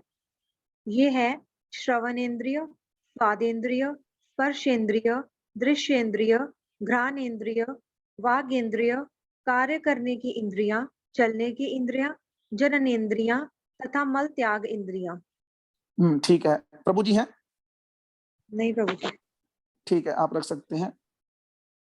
मुकेश प्रभु आप पढ़िएगा। हरे कृष्णा प्रभु जी। हरे कृष्ण। आंतरिक सूक्ष्म इंद्रियां मन, बुद्धि, अहंकार तथा कलुषित चेतना के रूप में 4 प्रकार की जानी जाती हैं। उनके विभिन्न कार्यों के अनुसार ही इनमें भेद किया जा सकता है, क्योंकि ये विभिन्न लक्षणों को बताने वाली है। शुद्ध चेतना, जब शुद्ध चेतना भौतिक कल्मश से दूषित हो जाती है और देहात्म बुद्धि प्रधान हो तो कहा जाता है कि मनुष्य अहंकार के वशीभूत है। चेतना आत्मा का कर्म है, अतः चेतना के पीछे आत्मा रहता है। भौतिक कल्मश से दूषित चेतना अहंकार कहलाती है। ठीक है, आगे पढ़िएगा। इन सबको सुयोग्य ब्रह्मा माना जाता है। इन सबको मिलाने वाले तत्व काल हैं, जिसे 25वें तत्व के रूप में गिना जाता है। हाँ, तो अब ये काल कौन है? तो बेसिकली ये भगवान की शक्ति है। भगवान भगवत गीता में कहे हैं कि मैं काल के रूप में आता हूं। आप पढ़ेंगे इसमें भगवत गीता में, तो इन 24 के 24 तत्वों को, बेसिकली इसमें 23 तत्व हुए, 24वां आत्मा ही बताया गया है। लेकिन आत्मा क्योंकि कलुषित हो चुका है, आत्मा कलुषित नहीं हुआ लेकिन उसने ऐसी चेतना बना ली है। तो अभी क्या हुआ कि इन 24 तत्वों को इकट्ठा करने वाला कौन है? तो वो कहते हैं वो है परमात्मा, जो कि काल के रूप में इनको क्या करते हैं? इकट्ठा कर देते हैं। ठीक है, आगे भी पढ़िएगा। एक पूर्ण पुरुषोत्तम भगवान का प्रभाव काल तत्व में अनुभव किया जाता है, क्योंकि ये भौतिक प्रकृति के संपर्क में आने वाले मोहित आत्मा के अहंकार के कारण मृत्यु का भय उत्पन्न करता है। जब कोई व्यक्ति इस प्रकार से मिथ्या अहंकार में होता है तो ही वही नहीं मरना चाहता। उसी को डर लगता है, क्योंकि वो अपने आप को शरीर समझ बैठा है। लेकिन भगवत गीता में हमने समझा आत्मा तो कभी मरता ही नहीं, और शरीर तो ये नाशवान है, इसकी क्या चिंता करनी, ये तो केमिकल का एक ढांचा है। इसलिए व्यक्ति को मानना चाहिए कि क्या है कि हम आत्मा हैं और कभी डरना नहीं चाहिए। ठीक है, आप रख सकते हैं। संध्या देवी दासी माता जी पढ़िए आप। हरे कृष्णा प्रभु जी। हरे कृष्णा। हे मुनिपुत्री, हे माता, जैसा कि मैंने बताया है, काल ही श्री भगवान है, जिनसे उदासीन, संभाव एवं अप्रकट प्रकृति के गतिमान होने से सृष्टि प्रारंभ होती है। तो देखा, वही शब्द आए ना, संभाव। संभाव का मतलब है कि जो प्रधान था वो एक समान था, उसमें कुछ नहीं था। लेकिन अब क्या हुआ, उन्होंने जब उस पे दृष्टि डाली, भगवान ने जब काल के माध्यम से प्रधान के ऊपर दृष्टि डाली, तो क्या हुआ, ये अप्रकट प्रकृति गतिमान हो गई। पहले ये अप्रकट अवस्था में थी, लेकिन फिर क्या हुआ, फिर इस सृष्टि को चलायमान कर दिया गया और ये भौतिक सृष्टि प्रकट हो गई। और जब लय होगा ना, तो इसी प्रकार से आएगा आगे ये खैर सारी चर्चा, तब हम करेंगे। शब्दों की ओर ध्यान दें, आप पढ़िएगा इसके तात्पर्य की पहली 4 लाइनें पढ़िए जी। तात्पर्य जगतगुरु श्रीला प्रभुपाद द्वारा, श्रीला प्रभुपाद की जय। भौतिक प्रकृति की अप्रकट अवस्था प्रधान की व्याख्या की जा रही है। श्री भगवान कहते हैं कि जब उनकी दृष्टि से ये अप्रकट भौतिक प्रकृति विक्षुब्ध होती है, तो ये नाना प्रकार से अपने आप को प्रकट करती है। इस विक्षुब्ध अवस्था के पूर्व ये निष्क्रिय पड़ी रहती है। उसमें भौतिक प्रकृति के तीनों गुणों के द्वारा कोई अंतर क्रिया नहीं होती। दूसरे शब्दों में, पूर्ण पुरुषोत्तम भगवान का संपर्क पाए बिना भौतिक प्रकृति किसी प्रकार की विविधता का प्राकट्य नहीं कर सकती। श्रीमद् भागवत गीता में इसका अत्यंत सुंदर वर्णन हुआ है। पूर्ण पुरुषोत्तम भगवान प्रकृति के उत्पादों के कारण है। उनके संपर्क के बिना भौतिक प्रकृति कुछ भी उत्पन्न नहीं कर सकती। आप कोई उदाहरण दे सकते हैं? आप कोई उदाहरण दे सकते हैं इसका भौतिक? जैसे कोई प्लांट को जब तक हम सीड नहीं देते तब तक वो प्लांट ग्रो नहीं करेगा। बड़ा सुंदर उदाहरण आता है, कई बार दे चुके हैं, कि जिस प्रकार एक लड़की होती है, हालांकि उसके पास उसके शारीरिक रूप के अनुसार सब चीजें प्रेजेंट होती हैं, उसका गर्भ भी होता है, उसका पेट भी होता है, सब कुछ उसके पास अवेलेबल होता है, लेकिन वो संतान उत्पन्न नहीं कर सकती जब तक कि उसका पति जो है उसकी मदद ना करे। पढ़िएगा, इस तात्पर्य की लास्ट लाइन पढ़िएगा। अंततः ये कहा जाता है, अंततः ये कहा जा सकता है कि पूर्ण पुरुषोत्तम भगवान ही सृष्टि के कारण है। जिस प्रकार पुरुष से गर्भ धारण किए बिना कोई स्त्री संतान उत्पन्न नहीं कर सकती, उसी प्रकार ये भौतिक प्रकृति काल रूप पूर्ण पुरुषोत्तम भगवान से गर्भ दान किए बिना कुछ भी उत्पन्न नहीं कर सकती। आपको याद होगा शिवजी भगवान का एक नाम है, क्या कहते हैं उनको? महाकाल। महाकाल। यही ज्ञान की बात है। भगवान भौतिक प्रकृति से कभी भी संग नहीं करते, इसलिए जब भगवान को भौतिक प्रकृति से संग करना होता है, तो वो जो काल का रूप भगवान लेते हैं ना, बेसिकली वही शिव है। इसीलिए कहा गया शिव कोई और नहीं। जिस प्रकार दूध को खट्टा लगाकर दही बना दिया जाता है, उसी प्रकार गुणों के फेर से जब भगवान अपना एक रूपांतर करते हैं तो उसे ही शिव कहते हैं। ठीक है, आप रख सकते हैं। एक रोजी माता जी से नाम से है, शायद ये नरेश प्रभु भी हो सकते हैं। हरे कृष्णा प्रभु जी। हरे कृष्णा। पूर्ण पुरुषोत्तम भगवान अपनी शक्तियों का प्रदर्शन करते हुए अपने आप को भीतर से परमात्मा के रूप में और बाहर से काल के रूप में विभिन्न तत्वों का समन्वय करते हैं। इसके तात्पर्य को आप पढ़ सकते हैं जब आपको टाइम मिले, क्योंकि देखिए तात्पर्य में तो बहुत कुछ बताया गया है, लेकिन अब वो सारी चर्चाएं हम लोग यहाँ पर नहीं कर सकते। ठीक है, अगला पढ़िएगा।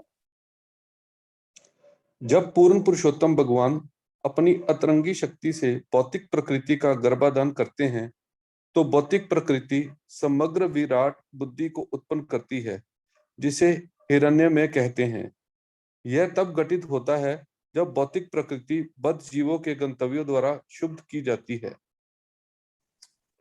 ठीक है, आप रख सकते हैं। शब्दों की ओर ध्यान दीजिएगा। जीवनी शक्ति सीधी भगवान से मिलती है और पूर्णतः आध्यात्मिक होती है। अतः किसी भी प्रकार की भौतिक वैज्ञानिक प्रकृति जीवन को उत्पन्न नहीं कर सकती। आज तक जितने भी वैज्ञानिक लगे हैं वो खून नहीं पैदा कर सके, जीवन को क्या खाक पैदा करेंगे। जीवनी शक्ति आध्यात्मिक जगत वैकुंठ से आती है। भगवत गीता चैप्टर 7 श्लोक संख्या 5, जिसमें भगवान बताते हैं कि मेरी एक पराशक्ति भी है और जो क्या कर रही है, इस अपराशक्ति का विदोहन कर रही है।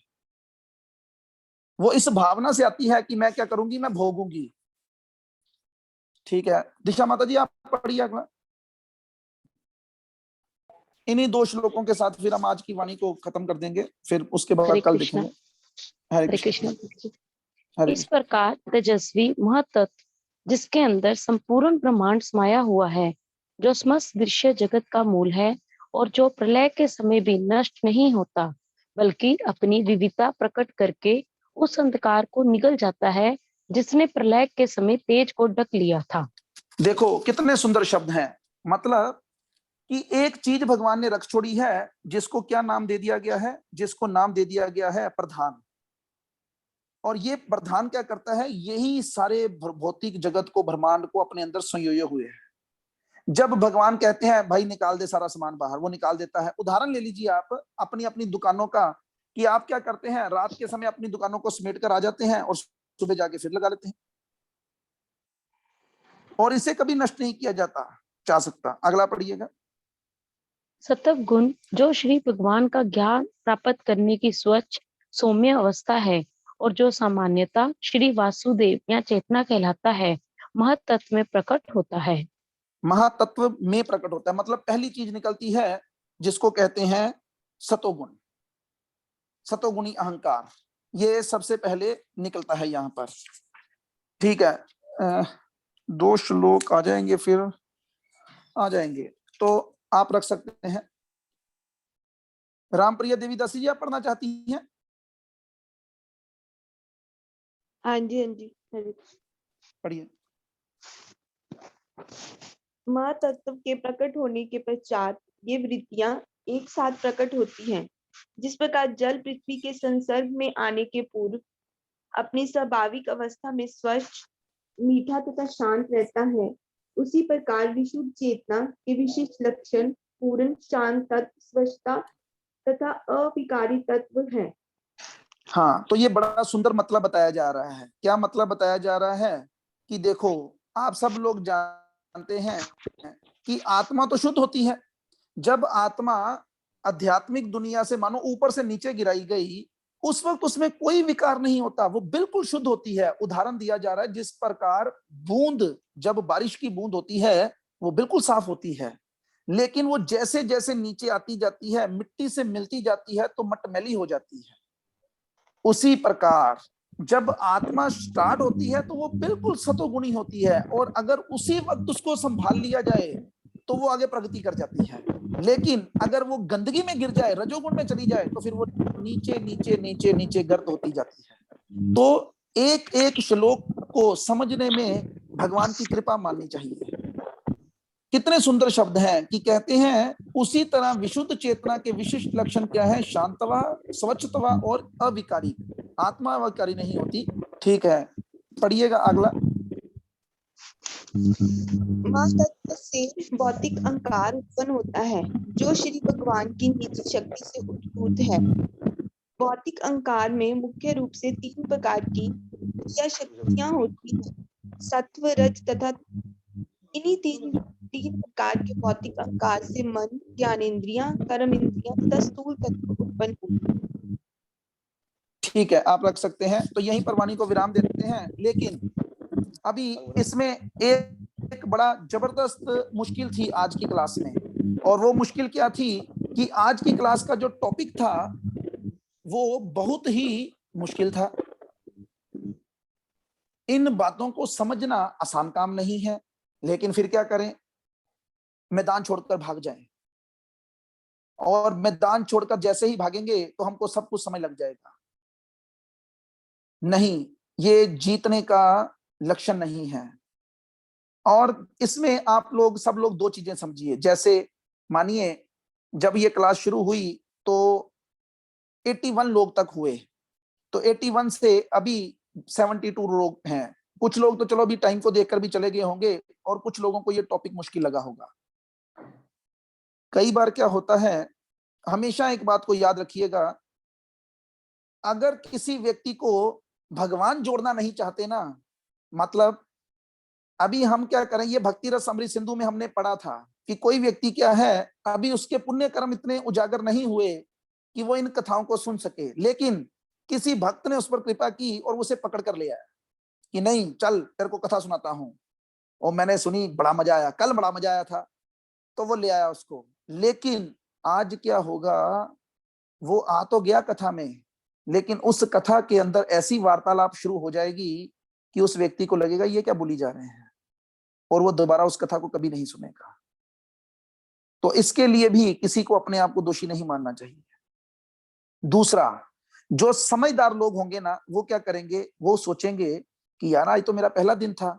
जब बच्चा भी प्ले पेन स्कूल में जाता है तो वो क्या करता है, वो पहले दिन रोता है, चीखता है, चिल्लाता है, लेकिन माँ बाप क्या करते हैं, उसे जबरदस्ती भेजते हैं दोबारा। उसी प्रकार हम अपने माँ बाप अब खुद ही हैं, हमें कोई जबरदस्ती नहीं भेजेगा, लेकिन हमें मानना है कि चलो यार कल सुना था, कल नहीं समझ लगा, लेकिन उसने तो कहा था बड़ा मजा आता है, तो ये मुझे क्यों नहीं मजा आया। तो क्या करते हैं, एक बार दोबारा सुनते हैं। अभी क्या है, कोई व्यक्ति कहे मुझे डॉक्टर बनना है, लेकिन मुझे आसानी से बनाओ ना डॉक्टर, तो ये तो सवाल ही ठीक नहीं है, ये सवाल ही ठीक नहीं है। अगर डॉक्टर बनना है तो थोड़ी मेहनत तो करनी पड़ेगी। दो प्रकार की मेहनत होती है, हम लोगों ने बचपन में इसको सुना। 6 साल जीवन के हैं जिसमें अगर कोई व्यक्ति मेहनत कर ले तो वो फिर क्या करेगा, फिर सारी जिंदगी आराम से खाएगा। जैसे +2 के लेकर बाद तक या 10वीं से लेकर अगले 6 साल अगर कोई व्यक्ति मेहनत कर ले तो उसकी आने वाली सारी जिंदगी बढ़िया रहती है। लेकिन अगर कोई व्यक्ति उन 6 सालों में मेहनत ना करे तो वो सारी उम्र गधे की तरह काम करता है। Choice is ours. मैं तो 6 साल का टाइम नहीं दे रहा, मैं तो केवल ये कहता हूं कोई इन कथाओं को केवल और केवल हफ्ते 10 दिन 15 दिन के लिए ही सुने, और उन्हीं दिनों में उसको 2-4 बार ऐसा आनंद आएगा जिससे क्या होगा, वो इन कथाओं में रम जाएगा। इन बातों को जानना क्यों जरूरी है। कोई व्यक्ति ये भी कह सकता है कि प्रभु जी इन बातों को जानना ही क्यों जरूरी है, महातत्व आया, भाड़ में जाए महातत्व, हम आ गए ना, अब हमें भगवान के पास जाना है, सिंपल सा तरीका बताइए कोई। अरे भाई सिंपल तरीका कैसे बता दें, भगवान के बारे में बताया जा रहा है इस महातत्व के माध्यम से। सिंपल एक शब्द में समझिए, एक लाइन में, शब्द नहीं, एक लाइन में समझिए कि भगवान बताना क्या चाहते हैं।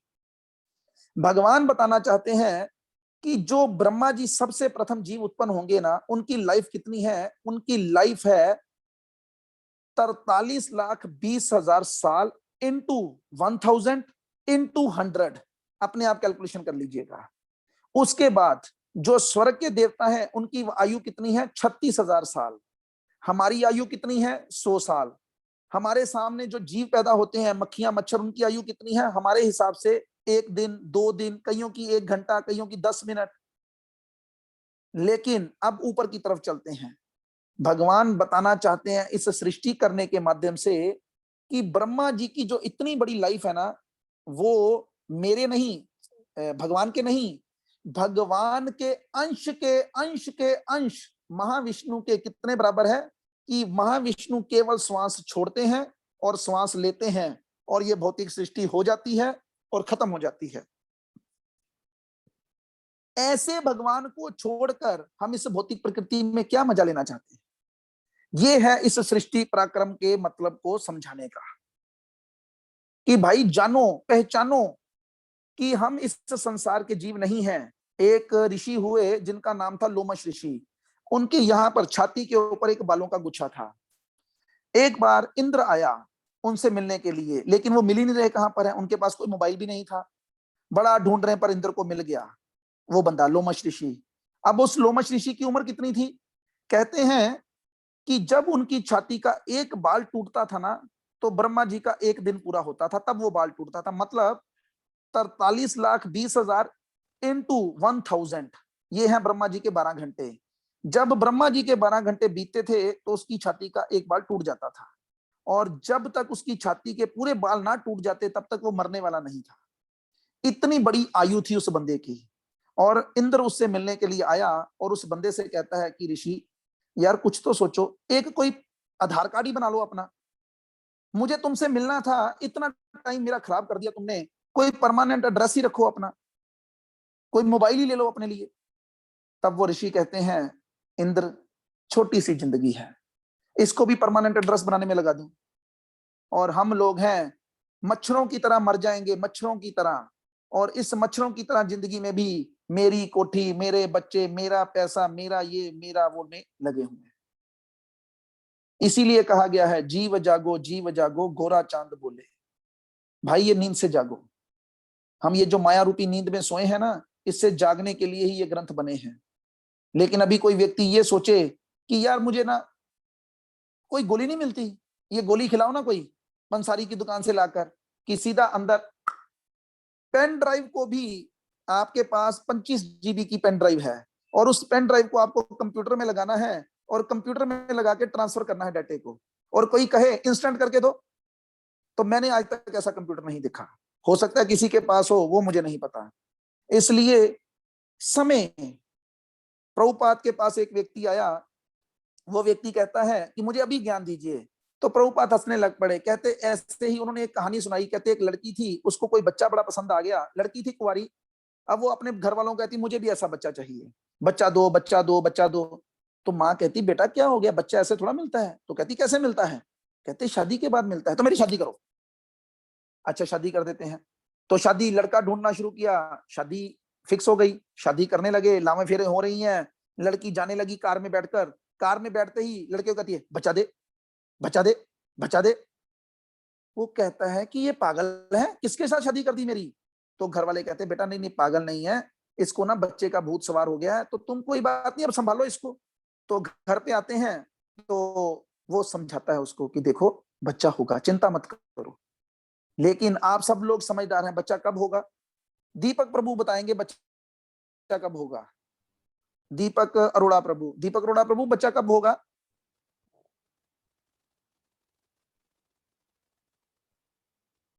हरे कृष्णा। ठीक है, शायद इस वक्त इस नेटवर्क भी कमजोर है, उनको आवाज ना जाती हो। और कोई बताना चाहता है तो बता सकता है, बच्चा कब होगा। प्रभु जी 9 महीने के बाद ही होगा। हो, नरेंद्र प्रभु ने आज अपने मुखारविंद से हमें इंफॉर्मेशन दी 9 महीने के बाद ही होगा। लेकिन क्या आपने कई ऐसे लोगों को नहीं सुना कि उनकी शादी को 10-10 साल बीत गए तो बच्चा नहीं हुआ। ठाकुर जी की कृपा से हुआ ना, भगवान की नहीं कृपा से। यही देखो, इसका मतलब क्या है कि ऐसा नहीं है कि हमने शादी कर ली तो बच्चा होगा ही होगा। उसके लिए पति और पत्नी दोनों का स्वस्थ होना जरूरी है। अगर दोनों ठीक है स्वस्थ प्रभु जी। होंगे तो फिर निश्चित तौर पर 9 महीने के बाद बच्चा होगा। एक बहुत बड़ा इंडस्ट्री वो है इन्वेस्टर, वो कहता है ऐसा नहीं हो सकता कि आप क्या कीजिए, मानो सपोज करो आपको एक बच्चा बड़ी जल्दी चाहिए हो। अब आपको पता है कि बच्चा 9 महीने के बाद होता है। आप क्या कीजिए, आप 9 स्त्रियां ले आइए और 9 स्त्रियों को प्रेग्नेंट कर दीजिए, और 9 स्त्रियों को प्रेग्नेंट करके बोलिए कि महीने के बाद बच्चा निकालो। निकालेंगी? नहीं प्रभु जी, ऐसे कैसे हो सकता है। ऐसे कैसे हो सकता है, यही तो मैं भी कहना चाहता हूं, ऐसे कैसे हो सकता है। इसीलिए विश्वास रखिए, अगर गुरु स्वस्थ है और शिष्य स्वस्थ है तो समय आने पर ज्ञान का प्रकाश अवश्य होगा। लेकिन अगर दोनों में से एक भी अस्वस्थ है तो प्रकाश ज्ञान का नहीं होगा। यही तो शास्त्रों की वाणी है। लेकिन अगर कोई कहे अभी लाओ, मैं ताड़ी मारूंगा, मेरे ताड़ी से पहले पहले मुझे ज्ञान चाहिए, तो ऐसा ज्ञान तो अष्टवक्र जी ही दे सकते हैं, जिन्होंने जनक महाराज जी को दिया था कि मेरे घोड़े की एक नाल में मैंने पैर रखा है और दूसरे नाल में पैर रखूं, इससे पहले मुझे ज्ञान दो। तब उन्होंने कहा था कि राजन दूसरा पैर रुक, मैं तेरे को ज्ञान देने लगा हूं, पहले मुझे कुछ डोनेशन तो दे दे, कोई दक्षिणा तो दे। तो कहते कि राज्य दे दूं। कहता ये राज्य तेरा कहां है, तेरा कहां है ये राज्य, तो अपनी दान दे, कोई अपनी चीज दे। तब उन्होंने कहा कि अपने आप को दे दूं, ये शरीर दे दूं? कहता ये शरीर भी तेरा कहाँ है? तो इस प्रकार से उन्होंने क्या किया, अब कहते जो तेरे पास बचा ना, अंत में निकल कर आया कि क्या है। उन्होंने पूछा था सच्चाई क्या है। उन्होंने एक स्वप्न देखा था, एक ख्वाब देखा था, जिस ख्वाब में उन्होंने देखा कि मैं जो जनक महाराज थे वो भिखारी बनकर एक कुत्ते से रोटी छीन रहे थे। तब उन्होंने पूछा कि सच्चाई क्या है, वो सच्चाई है कि ये सच्चाई है? तो इसलिए मैं आप सब लोगों से प्रार्थना करना चाहूंगा, जल्दबाजी किसी चीज का हल नहीं है। धीरे धीरे रे मना, धीरे सब कुछ होए, माली सींचे सो घड़ा, ऋतु आए फल होए। और दूसरा कहते हैं, करत करत अभ्यास, जड़मती होई सुजात, रस्सी आवत जावत से, सिल पर पड़त निशान।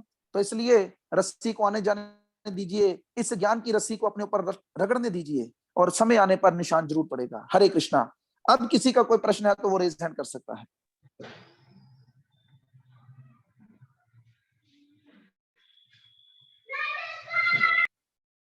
ठीक है, किसी का कोई प्रश्न नहीं? बहुत अच्छी बात है। हाँ जी प्रदीप प्रभु। हाँ जी प्रदीप प्रभु, आपका कोई क्वेश्चन है? मुझे जब उन्होंने पूछा कि सच्चाई क्या, तो उन्होंने क्या आंसर दिया, सच्चाई क्या थी? ये मैं कल बताऊंगा, मुझे आज भूल गया है। ठीक है, ठीक है प्रभु, ठीक है, ठीक है। हरे कृष्ण। ओके, हरे कृष्ण। हाँ जी, अभिनंदन प्रभु, अभिनंदन प्रभु, आप कुछ कहना चाहते हैं? प्रभु जी, हम जो वो है ना, जो आपने जो घर में बताया था शिशु के बारे में, वो अभी आगे आना है चैप्टर बोला? वो 31वां चैप्टर है, 31वां चैप्टर में आएगी वो बातें। 31st चैप्टर, 31st में। ठीक है, ठीक है। एक प्रभु जी, एक मिनट, प्रदीप प्रभु, दीपक प्रभु, दीपक अरोड़ा प्रभु, आप कुछ कहना चाहते हैं? नहीं प्रभु जी, हमने बता दिया सब। ओके, हरे कृष्णा। अभी संजीव खन्ना प्रभु, संजीव खन्ना प्रभु ने रेज हैंड किया है, वो कुछ कहना चाहते हैं? प्रभु मैं ना अभी के बारे में तो नहीं, सुबह आप बता रहे थे ना कृत वर्मा जी के बारे में। कृत वर्मा, अश्वत्थामा और गुरु कृपाचार्य जी ने, तीनों ने मिलके वो अर्जुन और उसके परिवार को मारने के लिए नहीं, तीनों ने नहीं, तीनों बच गए थे, गया तो केवल अश्वत्थामा ही था मारने के लिए। कृत वर्मा भगवान कृष्ण की सेना का सेना नायक नहीं था? मैं सुबह भी आपको ये कहा था ना कि ये तीसरे नाम के प्रति मुझे थोड़ा सा शक है। अगर कृत वर्मा भगवान की सेना का सेना नायक था, तो आप सोच के देखिए भगवान की सेना किस तरफ से लड़ रही थी? लड़ तो वो कौरवों की तरफ से। ठीक है ना? तो इसलिए वो देखो, मैं अपने आप में 99% हूं श्योर कि वो कृतवर्मा ही था, लेकिन फिर भी उसका नाम कुछ और भी हो सकता है। इसलिए मैं 100% नहीं बोल रहा इस बात को। कोई मदद कर सकता है अगर किसी को पता है कि वो तीन लोग कौन थे? कृपाचार्य और अश्वत्थामा थे, लेकिन तीसरे व्यक्ति का नाम क्या था? प्रदीप प्रभु, कृतवर्मा ही था। ठीक है जी। देखिए, एक बात का आप सब लोग ध्यान दीजिएगा कि मैं कोई मास्टर आदमी नहीं हूं, मैं भी आप ही की तरह इन चीजों को सीखने का प्रयास कर रहा हूं। किसी वक्त भी गलती लग सकती है और किसी वक्त भी कोई बात दिमाग से स्किप कर जाती है।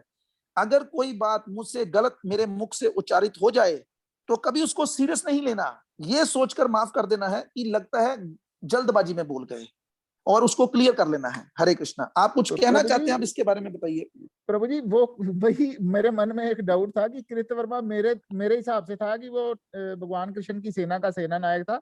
हाँ। इसीलिए आपसे पूछा कि सुबह जब आप बोल रहे थे तब वो वहां पे माहौल नहीं था कोई क्वेश्चन आंसर वाला।